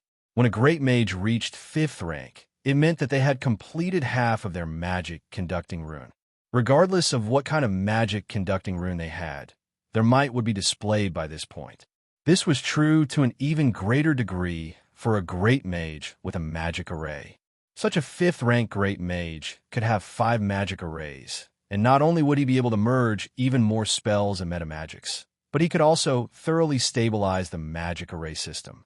From that moment, a great mage with magic arrays would have the power to be able to fight against a high mage. But becoming a 5th rank great mage was still something far in the distance for Lin Yun. Having this extremely complicated and detailed magic-conducting rune was Lin Yun's fortune, but also his misfortune. The fortunate part was that once Lin Yun became a 5th rank great mage, he would indeed have the power to contend against a high mage. The unfortunate part was that the path Lin Yun would walk would be a lot more difficult than that of other great mages. The first magic array took Lin Yun more than half a month to complete. Over the course of this period, Lin Yun had merged 5 spells and 4 metamagics. Completing his first magic array with such a large amount of merging would have been seen as astonishing even during the peak of the magic civilization. When Lin Yun finally left the alchemy laboratory, he was haggard, his face was pale, and his steps were dragging. It looked as if he would fall down if he wasn't careful. But his bloodshot eyes were shining frighteningly, and some faint runes could even be seen in his eyes. If Solomon were present at this time, he would inevitably notice that this young man's strength had undergone an earth-shattering change. The Lin Yun from half a month ago was on a totally different level from the current Lin Yun. This was due to the changes brought by the magic array system. Lin Yun had planned to look for the old butler once he came out from the alchemy laboratory to ask how the business was doing. But once he stepped outside, he noticed a small silhouette who had already been waiting at the doorway. "Ah, Boss Merlin, you finally came out." Remy looked like he had been waiting for quite a while. He seemed very sleepy, and when he saw Lin Yun, he raised his hands to massage his eyes before daring to greet Lin Yun. "Did you wait for a long time?" Noticing Remy's pallid appearance, Lin Yun couldn't help frowning a bit. The old butler had promised Lin Yun that once he entered the alchemy laboratory, no one would be allowed to disturb him. Even if a huge matter came about, it would have to wait until he came out himself. For Remy to wait at the door until he fell asleep meant that something had definitely happened to the Gilded Rose. No, not long. Let's go, you can explain on the way. Lin Yun led Remy downstairs while he asked, "Did something happen to the shop?" "Yes, indeed. The goods we delivered to Edge Rift were seized by the Viper Nest people." "The Viper Nest?" Lin Yun frowned. Not long ago, Lin Yun had used a ghost potion to obtain the cooperation of the Silver Moon mercenaries, including a deal to purchase their products. Ever since then, the Silver Moon mercenaries had purchased quite a few alchemy products from the Gilded Rose. In the beginning, these alchemy items could be delivered to the Lion Monarch Main Street. But with the Silver Moon mercenaries departing on their campaign to Edge Rift, the transport of the goods had to be done by the Gilded Rose.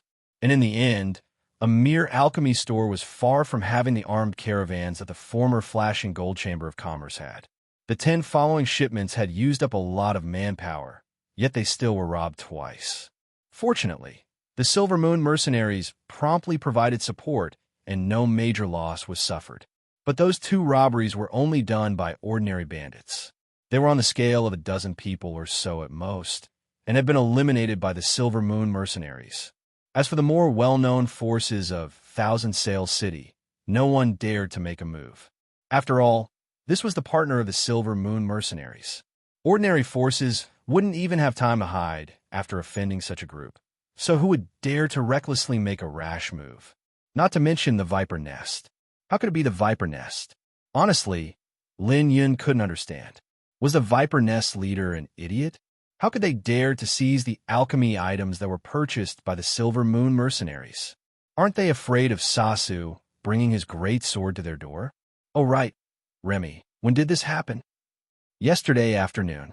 The 5 alchemy apprentices that went along were also captured. Boss Pave just went out to request their release from the Viper Nest. All right, I understand. Give me the list of the items that were shipped. Understood, Boss Merlin. Remy quickly fetched the requested list of items. Over a dozen kinds of products were indexed on it, most of which were medicines. After asking Remy, Lin Yun learnt that this was due to the Silver Moon mercenaries' expedition in Edge Rift not going too well. They had already suffered a lot of casualties while still outside of Edge Rift, and thus, the recent orders consisted mostly of alchemy medicine. Alchemy medicine, Lin Yun understood a bit. This was probably trouble caused by the Hope Potion. If this was truly the case, then there was no need to worry, because Lin Yun was certain that the men of the Viper Nest would appear before him sooner or later. Lin Yun put down the list and didn't ask anything else. He waited calmly by himself in the Gilded Rose. As it turned out, Lin Yun didn't have to wait long at all. 1 hour later, Remy knocked at his door. Boss Merlin, Boss Merlin. Remy's worried voice came from behind the door. Lin Yun was surprisingly calm as he asked, "What? Someone came?" Yes. 2 people came, a mage and a fighter. They introduced themselves as members of the Viper Nest, and they want to speak to the owner of the Gilded Rose. Good, I understand. Greet them first, I'll follow soon. Lin Yun changed into a clean, black robe before slowly walking toward the reception room. As he pushed the door open, he caught sight of the 2 waiting guests. One of them was a red-haired man of medium stature, and he seemed to be about 40 years old. His face was marred by a very long scar, which made him look quite fierce. He was wearing red-colored leather armor. On his right side, there was a great sword emitting faint magic fluctuations. It seemed to be a pretty decent weapon. With a glance, Lin Yun came to the conclusion that this was a great swordsman and one that had recently advanced. Only the great swordsmen who had recently advanced would be unable to completely control their aura. With an aura constantly leaking out, it was fairly easy to estimate one's strength. This was the same for a great mage who had recently crushed their mana whirlpool. But it wasn't the case for the current Lin Yun. Besides runes flashing in his eyes from time to time, people usually wouldn't be able to grasp Lin Yun's real strength through magic fluctuations, as he had much better control. This person who had recently advanced to become a great swordsman had a companion with him, and moreover, that person was an acquaintance. It was that 9th rank mage who had accompanied Ferio to catch a thief in Lin Yun's house, along with a group from the Viper Nest. But they never ended up catching that thief, as the 9th rank mage himself was forced to follow Linyan inside and be questioned for a long time. Mage Larry, long time no see. Linyan greeted him very politely after entering the reception room. The 9th rank mage had originally been sitting there feeling very satisfied, resting his eyes while waiting for someone to come receive them. Thus, when he heard Linyan's voice, Larry immediately stiffened up. He opened his eyes in disbelief before instantly jumping up to his feet. "Ma, Mage Merlin." "Ha. Mage Larry, we meet again." "Ha, ha. Yes, such a coincidence." Larry was smiling stiffly while thinking of slapping himself. Damn, how could I forget that the Gilded Rose is owned by that family? I actually came over like an idiot, he thought regretfully. This guy is a monster that was able to use meta magic a dozen times without even getting short breath. When he thought back to that scene, the 9th rank mage couldn't help discreetly moving to hide behind the body of the fighter. "What's going on?" The great swordsman threw a strange glance at his companion, feeling rather puzzled. Mage Larry, who was famous for being vicious and merciless, was behaving a bit strangely. "No, nothing." Larry raised his head and saw Linyan looking at him and immediately shrank back, unwilling to say another word. Fortunately, the great swordsman didn't take it to heart. If he didn't get an answer after asking, then that was that. He would move on with his own matters. His hands were on the table of the reception room as he kept leaking his aura, giving a somewhat oppressive feeling. "You are Mafa Merlin?"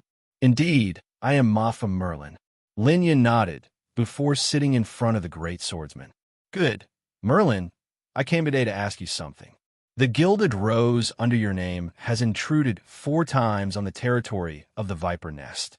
Are you trying to test the limits of the Viper Nest tolerance?" The great swordsman's attitude was very aggressive, clearly showing how he was intent on getting the upper hand in the conversation. Someone less courageous might be scared by this display. Unfortunately for him, Linyan wasn't spineless. Can I ask you something?" Linyan didn't blink as he looked closely at the great swordsman. "Who are you?" The great swordsman almost choked in surprise. "I asked you a question so fiercely. How could you ask something as trivial as that? Out of every answer you could have given, why would you ask my name?" "Okay, calm down, relax." The great swordsman counted to 10 in his mind, forcing himself to calm down before proudly answering, "I am Rios." Rios? I've been looking forward to meeting you for a long time," Linyan drawled while yawning. Rios' calmness was extinguished. "Mafa Merlin, don't interrupt me. I came today to ask you why your flashing gold chamber of commerce's caravan intruded on the Viper Nest territory 4 times. Are you trying to provoke the Viper Nest?" "Absolutely not." "That's good." Rios' expression eased up slightly. Although this Mafa Merlin's attitude was dislikable, it seemed that he fortunately knew of the fearsomeness of the Viper Nest. Rios coughed to clear his throat before putting his hands on the table once more. While wearing a lofty expression, he demanded, "Our Viper Nest needs an explanation." "What explanation?" "You should think about what kind of explanation you should show us." "You are asking for compensation?" "HMPF." Rios snorted coldly, but he inwardly rejoiced. "It seems like I have a talent for negotiations." With just a simple scare, this fellow became sincere. "Wait until I get the Hope Potion formula. Boss Sauce will definitely reward me. It's a pity that this idiot Larry will get a share of my credit." "All right, speaking of Larry." Rios thought it was rather strange. How come Larry started acting all weird ever since Mafa Merlin appeared? He seems like a mouse meeting a cat.